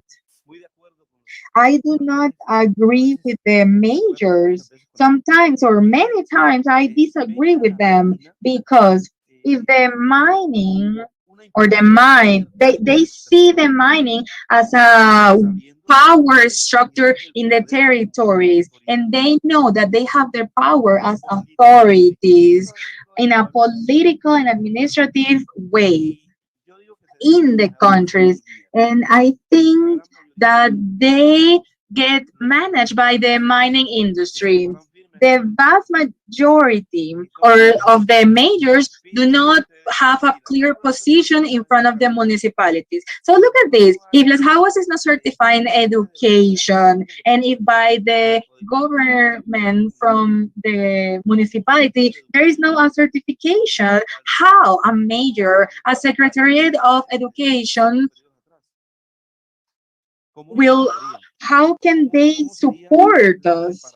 How the preparation will be within the farms of the different path roads and veredas of the municipalities with the different students in agro-industry, agroecological corridors, so the tourists that arrive to the municipality could find something different. And I am going to say something that I've been talking for some years. How was without coal? Not any mandatory has prepared that. We are the ones failing. Our majors are failing, but we as a community to establish our position and to see if we can open their eyes and ears. In Las Aguas, there was a company that left, and they left around 2,500 rooms empty and lots of employers going crazy and they never prepare. And I'm going to answer the second question. They never prepare to their workers with the bad and payments. And for example, if the if the employer didn't work, they didn't receive any other support. And the mines didn't do that because I think they have never prepared a closing plan of the mining in case of the Las Lomas or the closing of the mines in this area. And another thing that kept me thinking was that in terms of the environment, who was talking about the environment, how to reforest, how to reforest. Look, when a mine exploits so much contaminated material in a place, what they try to do is to recover some parts with vegetable material and they just replant 20%. So none of the things that are replanted there are going to produce anything, not any fishing project that will produce anything. It will produce death in the population because that place is contaminated. I already talked about the territorial part for eventual mining closing, that is not being contemplated. In the case of the Haguas municipality, they are trying to do some activities towards the agro in a sector, but we as a communities and social leaders, we are proposing an open dialogue in the municipality to plan for the next periods what are we going to do, because among other things, as I was in the in La Permitas area, they have the mines in the backyard of the houses of that area, and it was not possible to do a prior consultation because it was determined, they determined it like that, and it was not possible to do it differently. So that is how I am going to end my intervention. If there is a question, a doubt in terms of what I just mentioned, I'm open to any other question. Thank you, Mr. Alvaro. We mentioned you as a moderator of this space because we would like you to moderate the questions that the communities have. So please do it. We have Marlis and Mr. Alvaro's. Once again, the floor is yours. I'm going to hide and I'm going to be guiding you because I don't know if there is if the administrators or the hosts of this can allow others to talk. Right now, we are going to listen to Marley, who has raised her hand 3 times.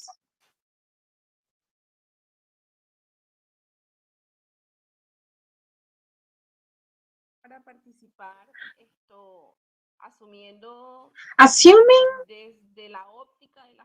from the point of view of the communities, an approximation of these questions that are being asked in this panel, I have to say that the public entities, they must or they should assume a role that up to today they have not assumed in a right way in terms of guarantee that the presence of those multinational companies of the mining sector and the presence of those multinationals re- represent the improvement of life and the quality level of the communities to dignify their lives, but with an environmental approach. And I say this because there is a very hurt reality in the communities, and it is the economical and social situation. And as Caroline was mentioning, she was the one who was talking about this,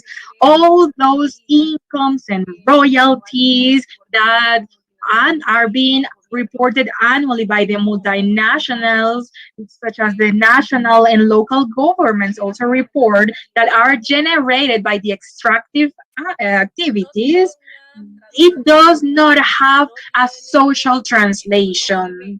It is not seen in the reality of the communities, in the basic needs that are unsatisfied, in the potability of the water, and in the index of education, as how it was mentioned before. So even though an scenario was said that even if that translation was if that social was situation was translated, we cannot put aside this impact of social aspects or situations that occur. I'm going to mention something. For example, if from the royalties we build a hospital with everything needed to work, what sense will make to have that hospital if in the long term the extractive activity has an impact that due to the contamination, it's altering the mortality route of the territories, as in fact happens here. I don't know how much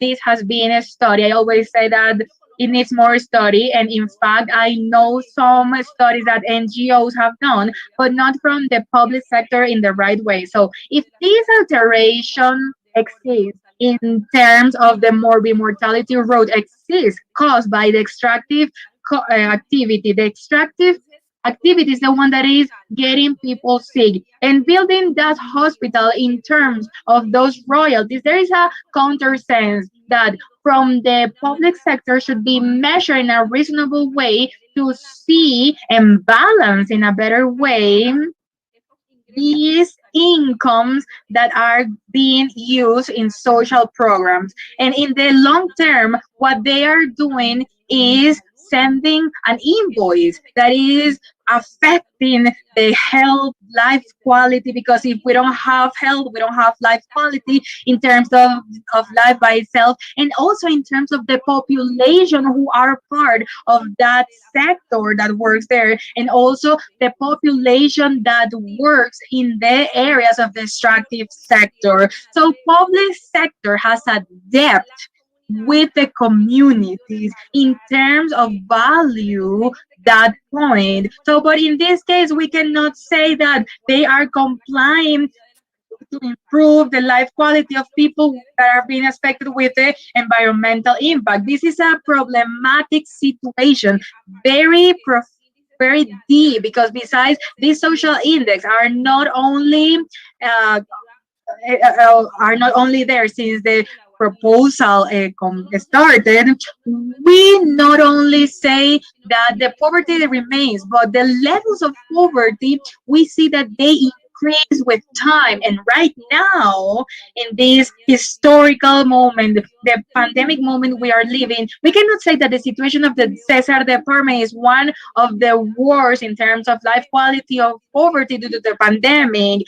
No, it is a constant situation that have occurred since the extractive project in the territory. This negative result in terms of social aspects comes, but we put more load to the communities with a social impact. And the public sector has omitted to develop control, follow up, and verification of these. And what Igor was mentioning in terms of what the governor said, that they don't have the competences to do that, and that is true, because the multinationals come to the territories and they don't have to talk with the majors, because we know that all the minor electric policies are defined from Bogota by law.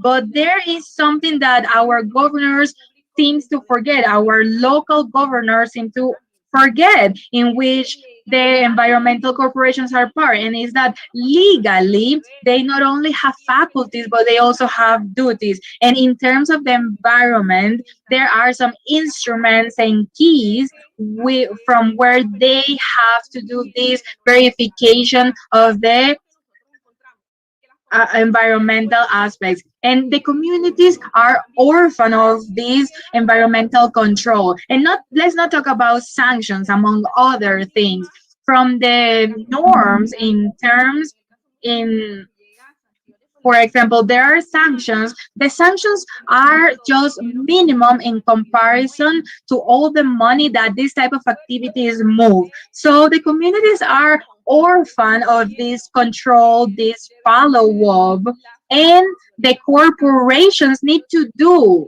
But also in terms of the different local administrations, they should comply. They should do the follow up to comply with the commitments, not in terms of requirements, but there should be a political duty from the entities with the population that administers, in order to comply with the social commitments that are part of their national or local government plans. It is true that they cannot regulate the extractive activity of the country.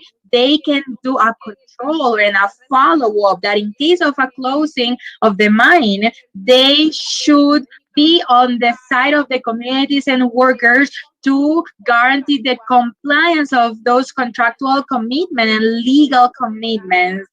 What we see in the communities is that the local and national entities are taking the multinational sides, and the communities feel that they don't only have to fight against a multinational, but also their own local organisms, and that is not enhancing. And we don't have to do too many things to see this, because when we see that there are conflicts in the communities, and the presence of the public sector translates into the police presence. From the private sector, I would say that in this closing of the mining, we see that the economic situation doesn't help from the private sector. It is a lot what can be done. For example, from the educational sector, it is good that our institutions, not only the professional ones, but also the technical ones, they focus their academic offer to do these, what we are doing, what we call the new productive alternatives, because we could think and desire and hope that our economy goes away from the dependence of the coal and the facility that exists in our territory. But if people are not trained and prepared for these new alternatives to participate, for example, in a transitional process to those alternative energies, then we will end up back in square one with the same models and to bring people or personnel from other places, and the unemployment will be the same, and the social and economic derivation will be the same, where they don't have the correct salary. So in terms of education, I think it could be focused to to manage this offer, the educational offer in the territory from the citizens, and that for me is like the new private communitary sector. And for me, I have to say, it is the key of all this topic about energetic transitions in the territory. From our part, it is key. And what the Magdalena is doing at the mining corridor is doing, and not only in Las Aguas, because the mining corridor are around 5 municipalities, and they are being doing an important exercise. But from the communities, for me, I think is the key part, the key point for the energetic transitions in terms of reivindication, reclamation. But in terms of fighting, we have to fight that space of participation in which the community is taking into account in what they dream, what they want in their territories. Because what we have seen is the weakening of those legal instruments that make possible the participation, which is a fundamental right that also appears in our constitution. But those have been tools that by these industries and also the government. And I'm going to put as an example what is occurring with the popular consultations. They weak and restrain the territorial autonomy, the fundamental right of participation to decide about their territories, and a key principle from the social state that appears in our constitution is decentralization. So the communities need to find their space to participate, but a real space, not like going to a meeting and just fill some form, because the participation, it has been reduced to that in the current model, but a decisive participation in terms about the decision about this type of projects. They have to find that space to use their voices. That cannot be achieved with the support of the public sector, because the public sector is aligned, and that's what the reality shows. But the communities are the ones who need to find that space, and I think that aims these type of processes that are occurring.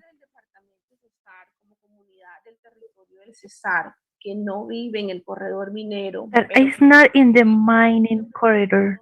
We see with big concerns the results of an economical bed, which was nefastous for the Cesar department. I talked with the communities. It happened to us one time, 34 years ago, 40 years ago. They came to take the last piece of coal from La Guajira. It happened once as a community, as a young department. If after 40 years, 34 years, these young people, these community councils, these communities that have been impacted because of the mining impact. This to happen again, then we should not be forgiven because in experience of more than 3 decades, what has left to the Department of Cesar space, it's not going to be given by the organized community, to be formed community, because we need to form in these matters of energetic transition. We need to know what do we need to have with climate change. We need to agree and go to the same direction. I'm saying with all these institutions having this space, oh, which are in the territory also with different organizations. I think we're in a historical cultural time to emphasize that participation that from the multinationals is happening. The role you have few time. I'm finishing. Thank you, Alvaro. The role of the universities is essential, and I will divide it into two senses. One, which is formation that I referred to, and second, research, because at the end, with all this fighting for space processes, it's important to for that voice to be heard. And the best is with scientific research. Universities to help us show with science pollution processes, those diagnoses, but also the feasibility coming from the alternatives that we are seeing as like communities are proposing, which is essential for communities. Thank you, Professor Alvaro. Thank you, Amarlis. We see that the Secretary of Government of La Jagua was connected. If you please. Yes, good morning. Good morning, Jefferson. All right. Well, I apologize because the signal is really intermittent, but thank God, well, where I am, I have good communication. Go ahead.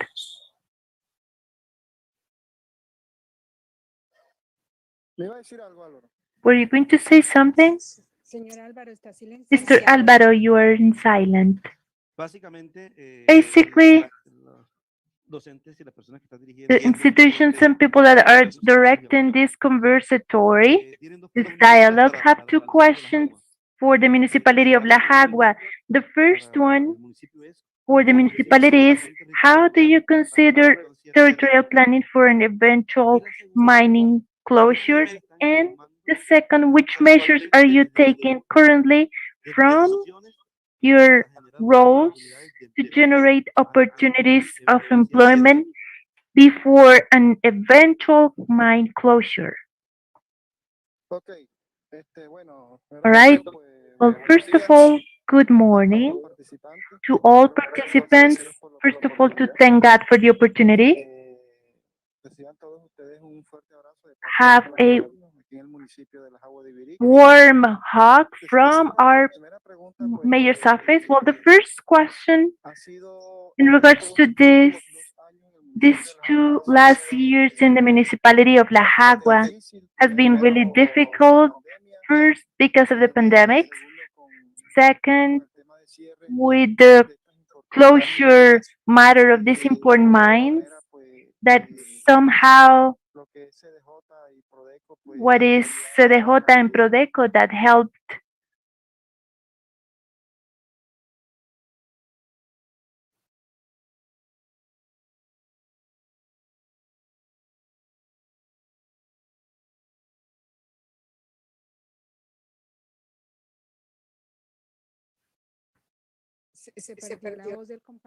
we lost you. We lost our colleague. We are waiting.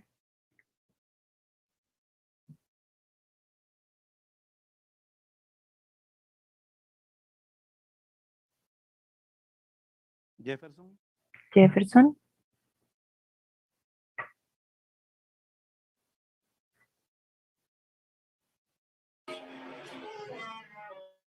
Ahora sí lo estamos escuchando. Now we can hear you. Te estoy Jefferson, escuchando, si puedes we can hear you. continuar, por favor. Go ahead and continue if you please.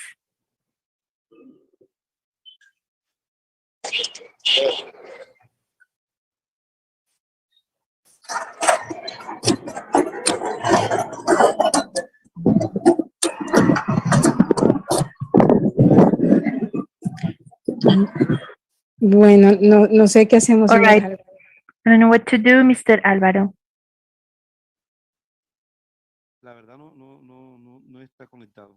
He's not connected. The signal is really bad. Bueno, hay dos de los panelistas Okay, que there are están two levantando of la the mano. panelists that are raising their hands. Mr. Alvaro, you decide who you will give the floor to. Professor, help me with that. We have a hand raised here. We have Christian and we have from Christian to all. We have also Mr. Igor and I don't know who else. Let me stop sharing the screen. El señor Igor. Mr. Igor La mano. has his hand raised. Por favor, Mr. Igor, please. Thank you, Alvaro. Thank you once again for allowing me to say uh, some, to restate some criteria that have been cleared. There's a reality. Blanco for 5 mining titles is not there. They were received by the mining national agency. In fact, there was a meeting with the La Jagua mayor's office and just them, even though we have claimed the community should be there, but after a meeting with them, they had the commitment of calling all of them communities as well, the governors and the community, because that should be the way.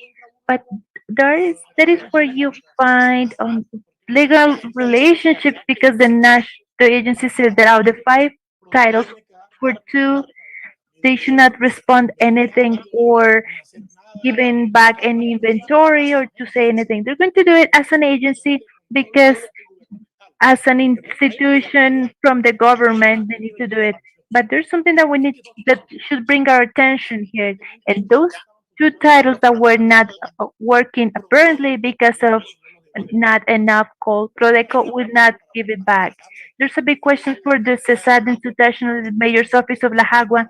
Why have not returned those titles if there is not coal anymore apparently there? But even but besides the railroad to, to Santa Marta Port are still in Glencoe Power. And even there's an active company, Newport, that wants to liquidate where we have affiliated workers with Santa Carbon to do a different alliance. It's not possible that this government, it's not, they have not allowed to fire people, but even though they have been left the company, they have been fired by the company with a voluntary action retirement plan that they have been coerced. And there are also working people to do maintenance in the mining to supposedly maintain the delivery of the equipment to the state. But if they have workers in the Article of 140 direct employers that know the mining, why are not they doing this work? And they're using a new source of work to employ with a less salary, with a bonus from where the contract could be, and with the permission of the ministry. Here there are actions that are not being legal, Professor Alvaro, and I believe definitely should be along communities and workers. I don't know if the communities being able to raise their voices. They are getting away from where they are, and Glencoe is not responding before those 2 responses, and there are no legal responsibilities for the workers, they're really annoyed by these phrases because we have said this officially, but this is what is happening. To me, it seems like we need to activate socially the community of Cesar and institutionally to sensitize about this reality and to know the reality that is happening. Thank you, Professor Alvaro, and everyone else. I got one question. Do you know which two titles out of the five? Because I understand that they have combined five companies to five titles to one company, but I don't know if they are if they're denying to return two titles because they not make a good qualification on Project La Jagua in a municipality, and there should there's going to be millions of tons of coal buried because if they're able to take it out, the river will disappear. So we're going to research that. I have the data, Dr. Alvaro. I will give me your contact and I will give you that information. We need to say something. Here the strategy and the and running away from CESAR, the mayor's office should know not with the La Jagua union process uh, because could be an impact of their business. That's why they have said they have not been able to justify if you see the request processes of suspension for 4 years of the operations that they say they are then that they're saying they're blaming the government. But in two opportunities, because they appealed of that negative decision of the government said you have not given to suspend either technically or economically because why you need to close the mine for 4 years, and they cannot do it even now when they're buying 66% of Cerrejon. What? How can they justify leaving Cesar because of an economical apparent situation, and then they bought the multinational mine in 66% of Cerrejon when Cerrejon is 14 years to be closed. There is something going on in called $170 that have allowed these companies to, with the permission of the government, to have a strategic game to impact economies of the Cesar Guajira and Magdalena, and even more economically. That's the what we have seen as workers, and that's what we have been proposing. And the information that have been requested will be sent to you, Dr. Alvaro. Thank you, Igor.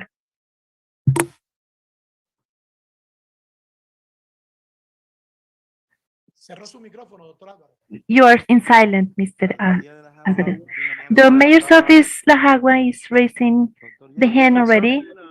Dr. Jefferson, I'm sorry. Seems like I have a bad connection where I am. Well, in refer to the question that uh, Dr.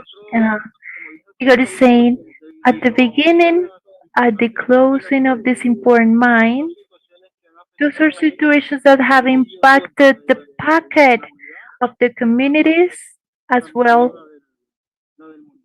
as the municipalities. Those are two situations that truly have led us to today our economy to be weak because of the pandemics and because of these important mine closures that generated income to our municipality. Today we have uncertainty because we don't know really what is going to happen with our mines, with our operators, what is going to happen with that. What is true is Quebec is leaving La Jagua. They have some commitments with Colombia and with our municipality, and they need to comply with them to see how to leave us a Perija mountain. They need to establish that mountain that that obviously was weakened because of mining exploitation. Their productive projects today In fact, yesterday we were in a council of security due to those productive projects are going to be reviewed. It's a plot of 180 hectares, and one of them were invaded. We we are working with the government to establish those support so those projects, productive projects, can continue through associations with the La Jagua municipality. So in that sense,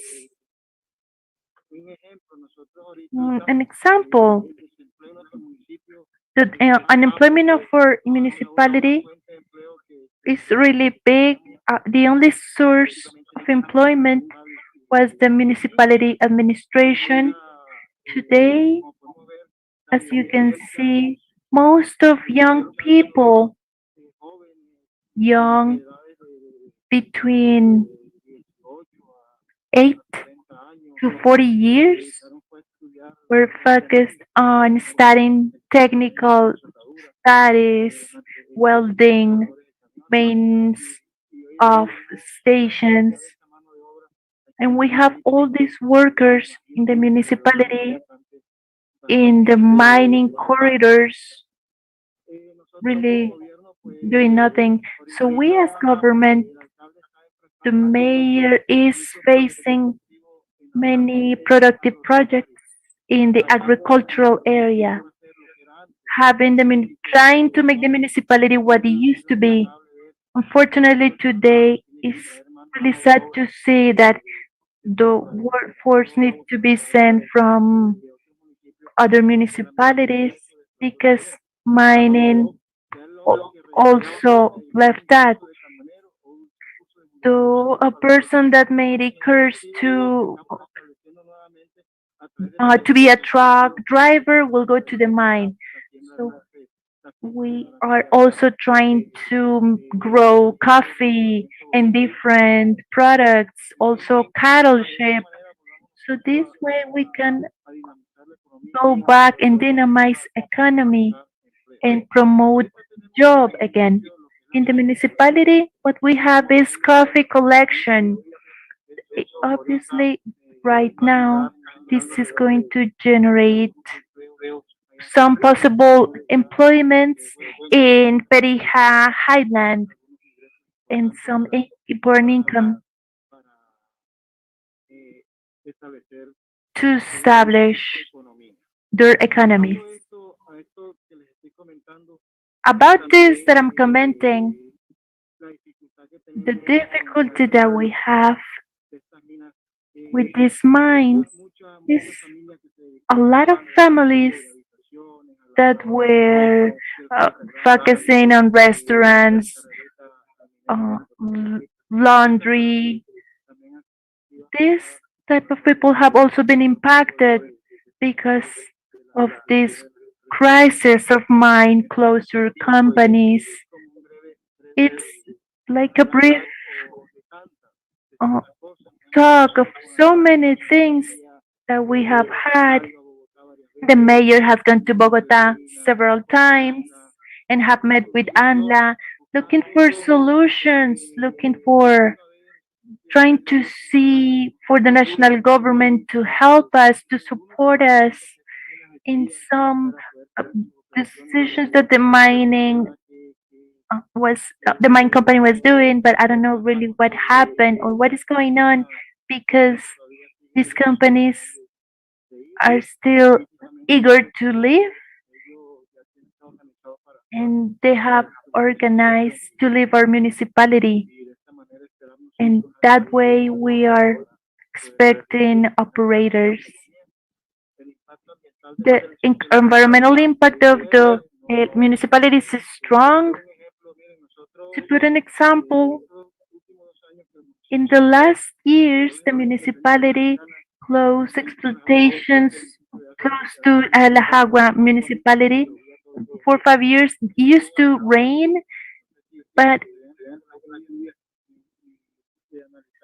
if we analyze those sayings that they say that the mine closure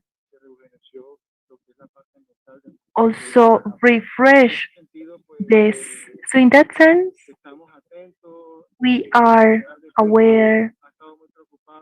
The mayor has been worried, has gone to Bogota several times, and trying to solve a, to look for a solution, immediate solution, and remind people to comply with what they have said, which is to establish our municipality in work related matters to leave everything clear. In fact, we have been with the union in many occasions when there are blockades, and we are in these permanent dialogues to try to look for a way to what is happening with La Jagua municipality. Professor Andrea, do you have any questions from this to the secretary? Thank you, Mr. Secretary, for connecting. We understand the connectivity issues. It is difficult when in the different cities and the territory, it's not, we don't have a stable connection. We thank your comments. Thank you because really early you were connected, and I don't know if you have anything else to say. I would like to give the floor to two viewers that were having the raised hand, which is Andrea Castillejo and Gustavo. I don't know if the team can pass them so they can participate. Valen, you're already a speaker. Thank you, Jefferson. Hey, Alvaro. We are open to any requirement, any request. We are also going to help for the agricultural development to move forward. Good morning. Can I participate already? Yes, Made, go ahead.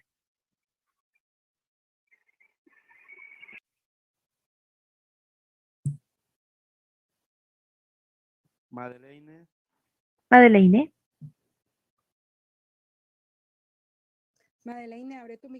Madeleine, activate your microphone, please. You can participate now.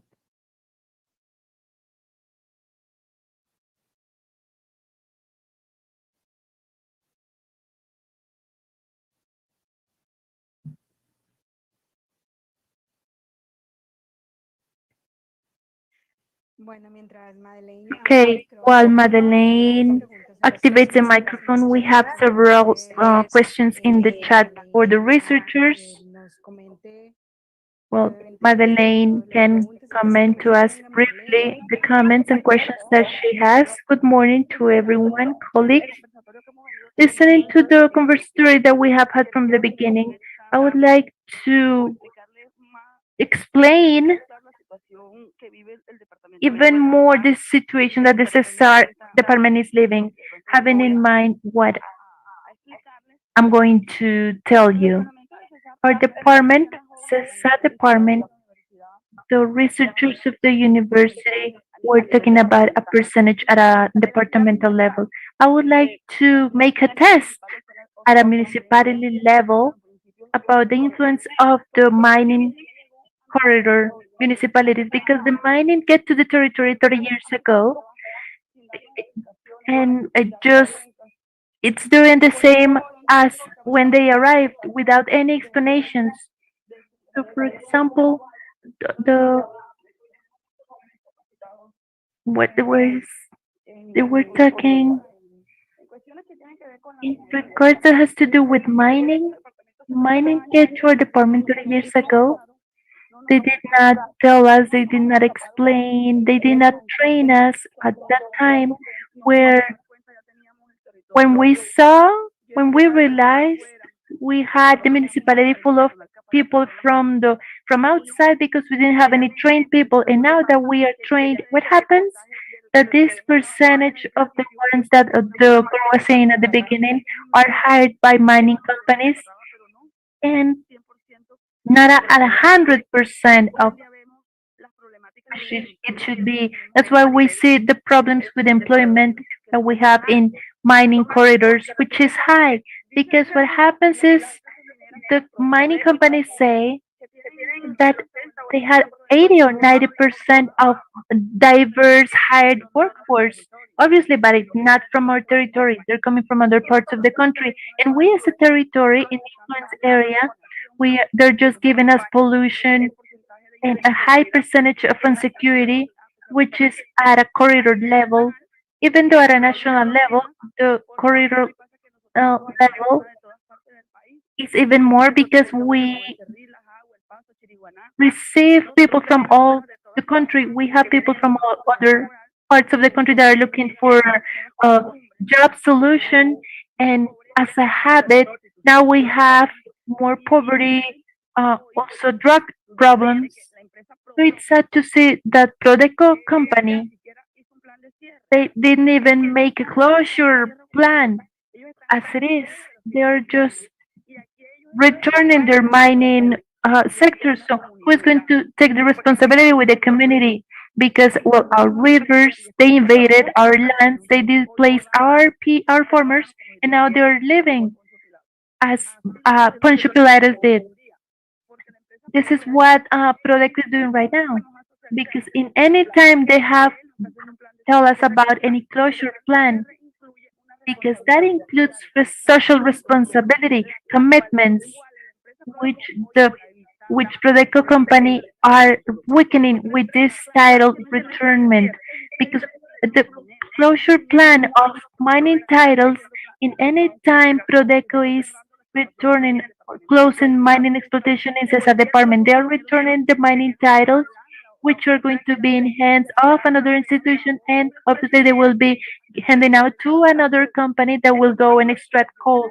So we're talking about energetic transition, but what I can see, what I can feel now, it's going to be the same as when coal gets here. We are not being prepared because in these trainings I can see the less participation, few participation from the municipality. I don't know if they're not inviting us, but people directed, impacted are not the ones that are participating are few.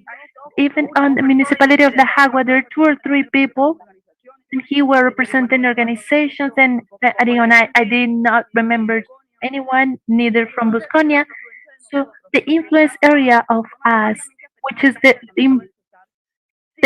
impacted, direct impacted area, which was uh, impacted, and now it used to be an area of cattle ship, of fishing. Now, how can we go back to what we had? Because, well, the river is dried. So, where is Calenturita? Where is the Loma River of Calentura? We don't have a river. Mining sector took over that, disappeared it. What we don't have anywhere to go and fishing. So if we go back uh, to the farms, well, we don't have enough input. We don't have lands. And even though it has been the first municipality that was in Latin America with cattle ship, we were the first municipality they used to export dairy and cheese. Now we don't have any of this. Mining exploitation get to our territory, and that is what we are perhaps not seeing. The farmers were displaced by mining. We were not having in mind. They did not having us in mind. But what we can see now is the territories is how many years we took to recover the soil that suffered, how many years to be able to grow any crop that could be really appropriate for consumption. So here it is even more concerning that we were speaking, because we could recover in some parts of the Department of Cesar where coal did not get, where there were no exploitation of the soil. There we could invest again and try to rechange and take our customs again, which was agriculture, fishing, and cattle ship, where the influences of La Jagua and River in Quiriguana were not. We are a direct area, and today we have a high percentage of unemployment, really serious. And the worst thing is that we are not prepared to face it because we don't have the resources to take our kids and take them to university for them to be professional and focused in other things that don't have to do with mining. We are obliged now. We see in just technological courses in Sena, but what are the opportunities for our young people? We would also like to be able to do other things because this has been also responsibility for them as authorities. We are in the Sena, they're saying practically they give us a bunch of courses that were focused on mining exploitation. And what are we going to study? We don't have money for university. We cannot send our kids outside to have a better training than this. So the problem is really big. The CESA department and our mining corridor today, we are seeing this, we're feeling this. I also heard about some Prodeco projects. Prodeco is mocking communities, is playing with peasants of the three municipalities. Prodeco made a project that I'm part of, as and I'm also an active member of that project, where they told us supposedly in entrepreneurial project where they're going to include 150 families. They actually made some characterizations that I participated in also. We were in the project and they told us about a supposed project in Marañón in the three municipalities and the lands, they said the invaded lands. What invaded? Those were 25 hectares that were part of the city, and those were not invaded. Those are being claimed by land situation that belong to some people. So this, you can verify this in municipality of El Pasto, where they grow um, seeds, nuts, and those because of not enough water, those were dead. So even though even to make deep wells, you can see that it did not work. Companies are playing with these communities, and well, communities have allowed it. Why? They had a project of 150 families in La Jagua and Pasto, and we have not received any benefits.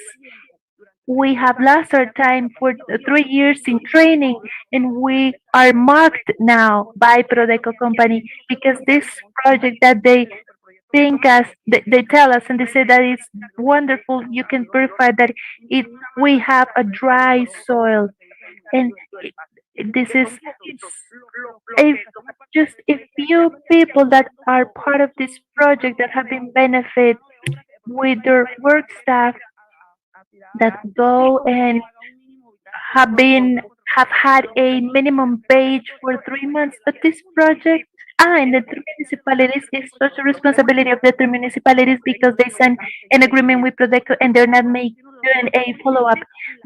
Out of the three municipalities and the major offices are like deaf, and they are have not even seen what is happening with the project. Prodeco, with to everything that was telling us about this, they are not with Prodeco anymore. So who is going to respond to us? This is where the territorial institutions, as the mayors, even maybe when the project started, are not the same as the ones that are right now, but they need to follow up this process because there's no social accountability.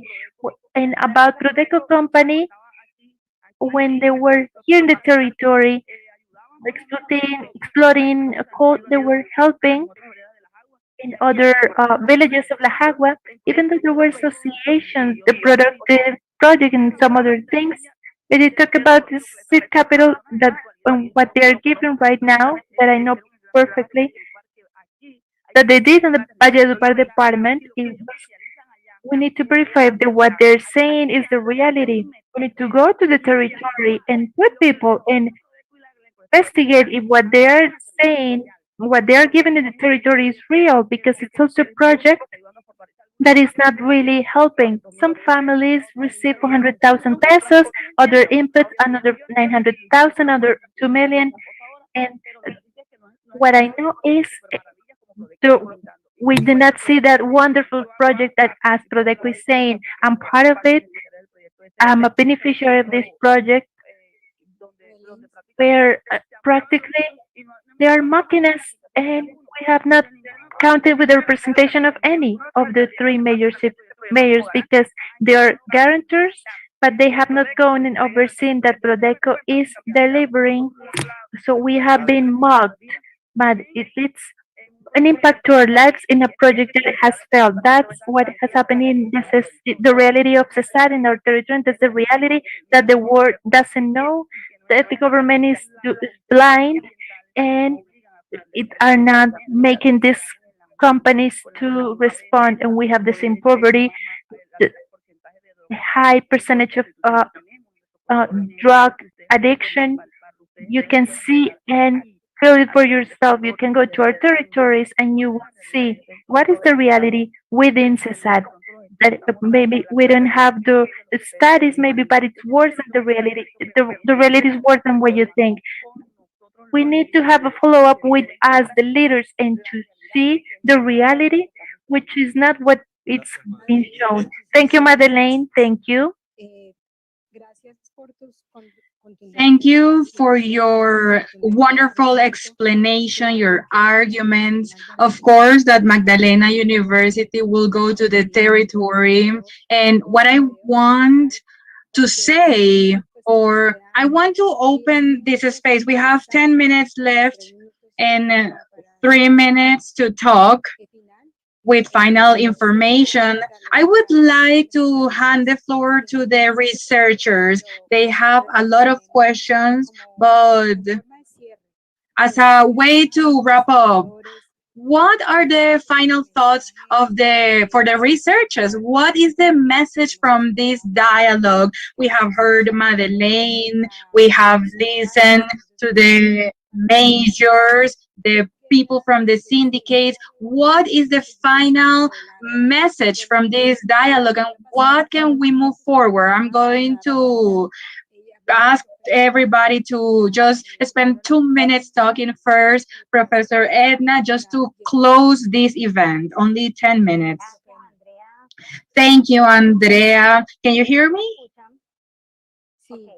Yes, only 2 minutes, Professor. Yes, really fast. I agree with all the comments, the appreciations that our colleagues, the communities, you are the one who feels the reality in your territories.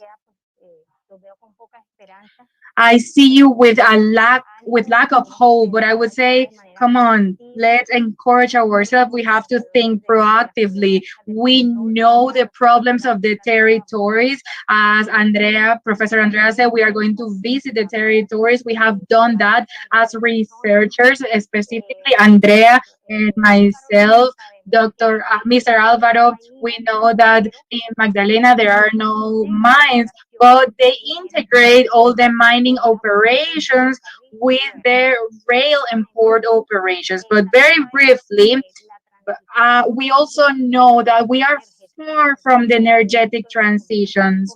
I've always mentioned this in the conversations that I have with my colleagues, but we have to aim to that productive transition that is doable and sustainable towards business that are actually intelligent and understand the environmental and social risk and not only the profitability.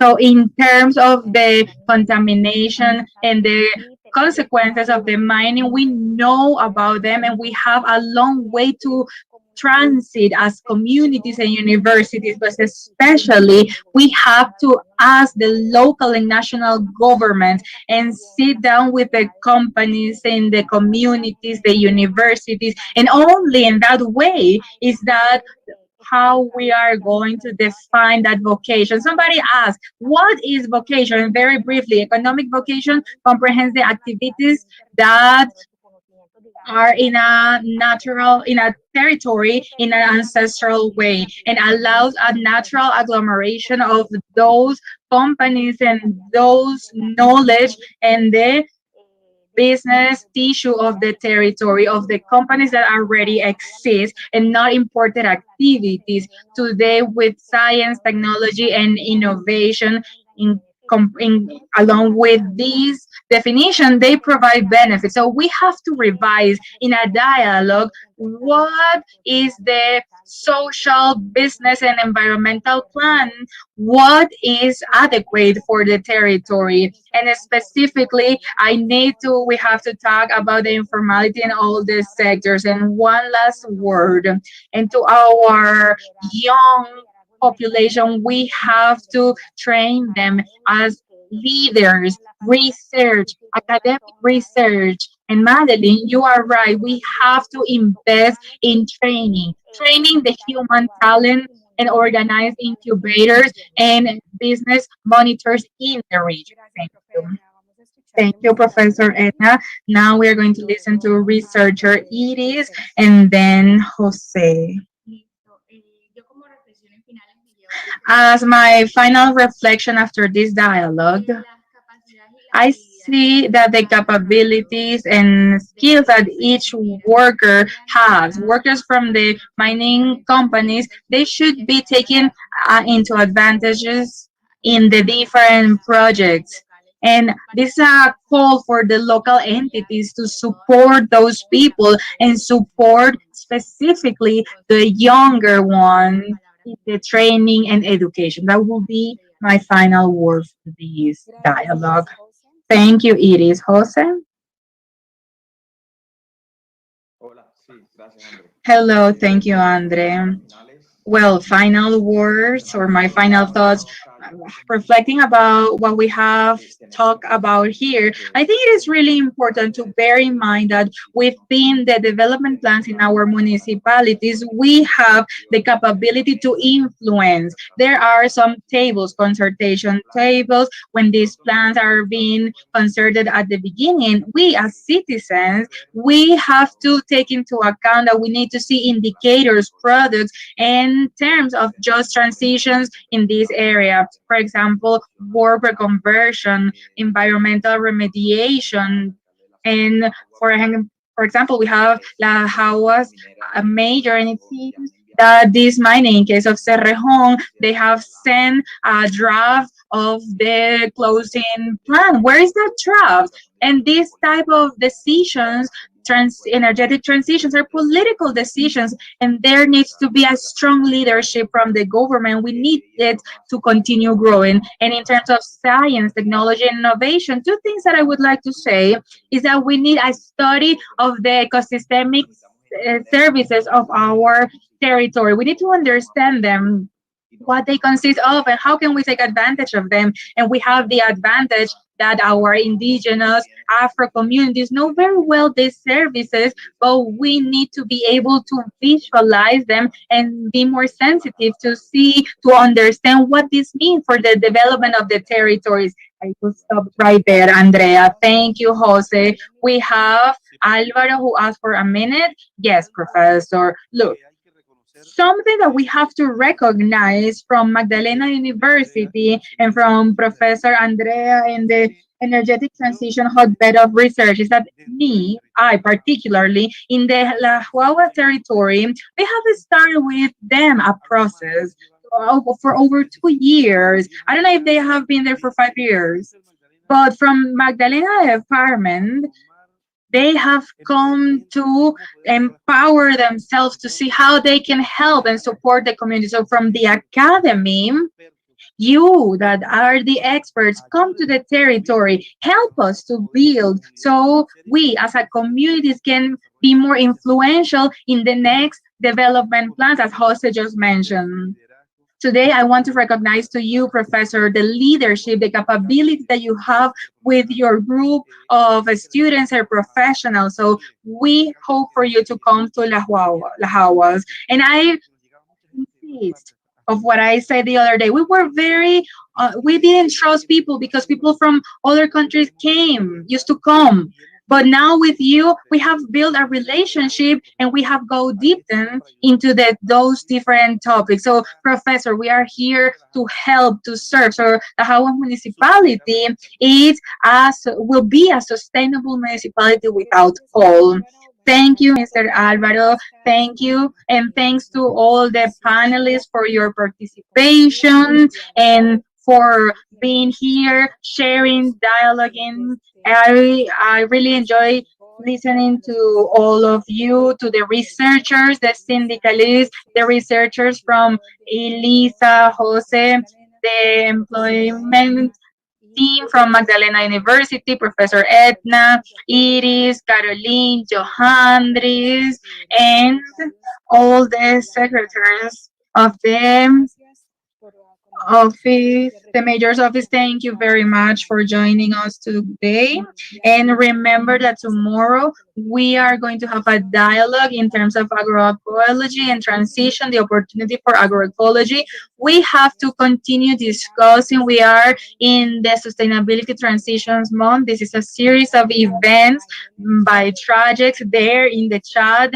You can find the different dialogues that we are going to be having in different languages with simultaneous translation. This is just the first one. There are many more remaining.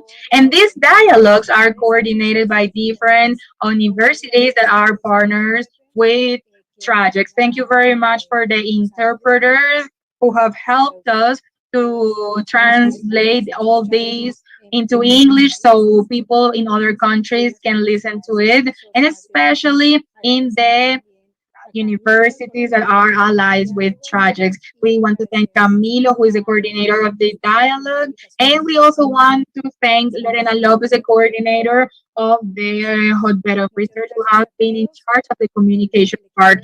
Thank you very much, the communities team.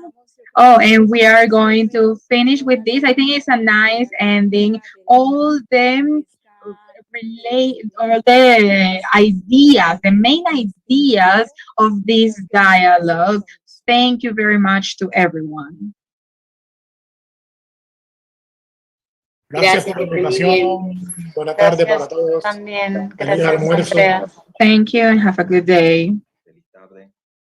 Álvaro, contacto para enviarle la información, no se lo olvide. Envía al chat de que estábamos aquí, no sé si lo miró.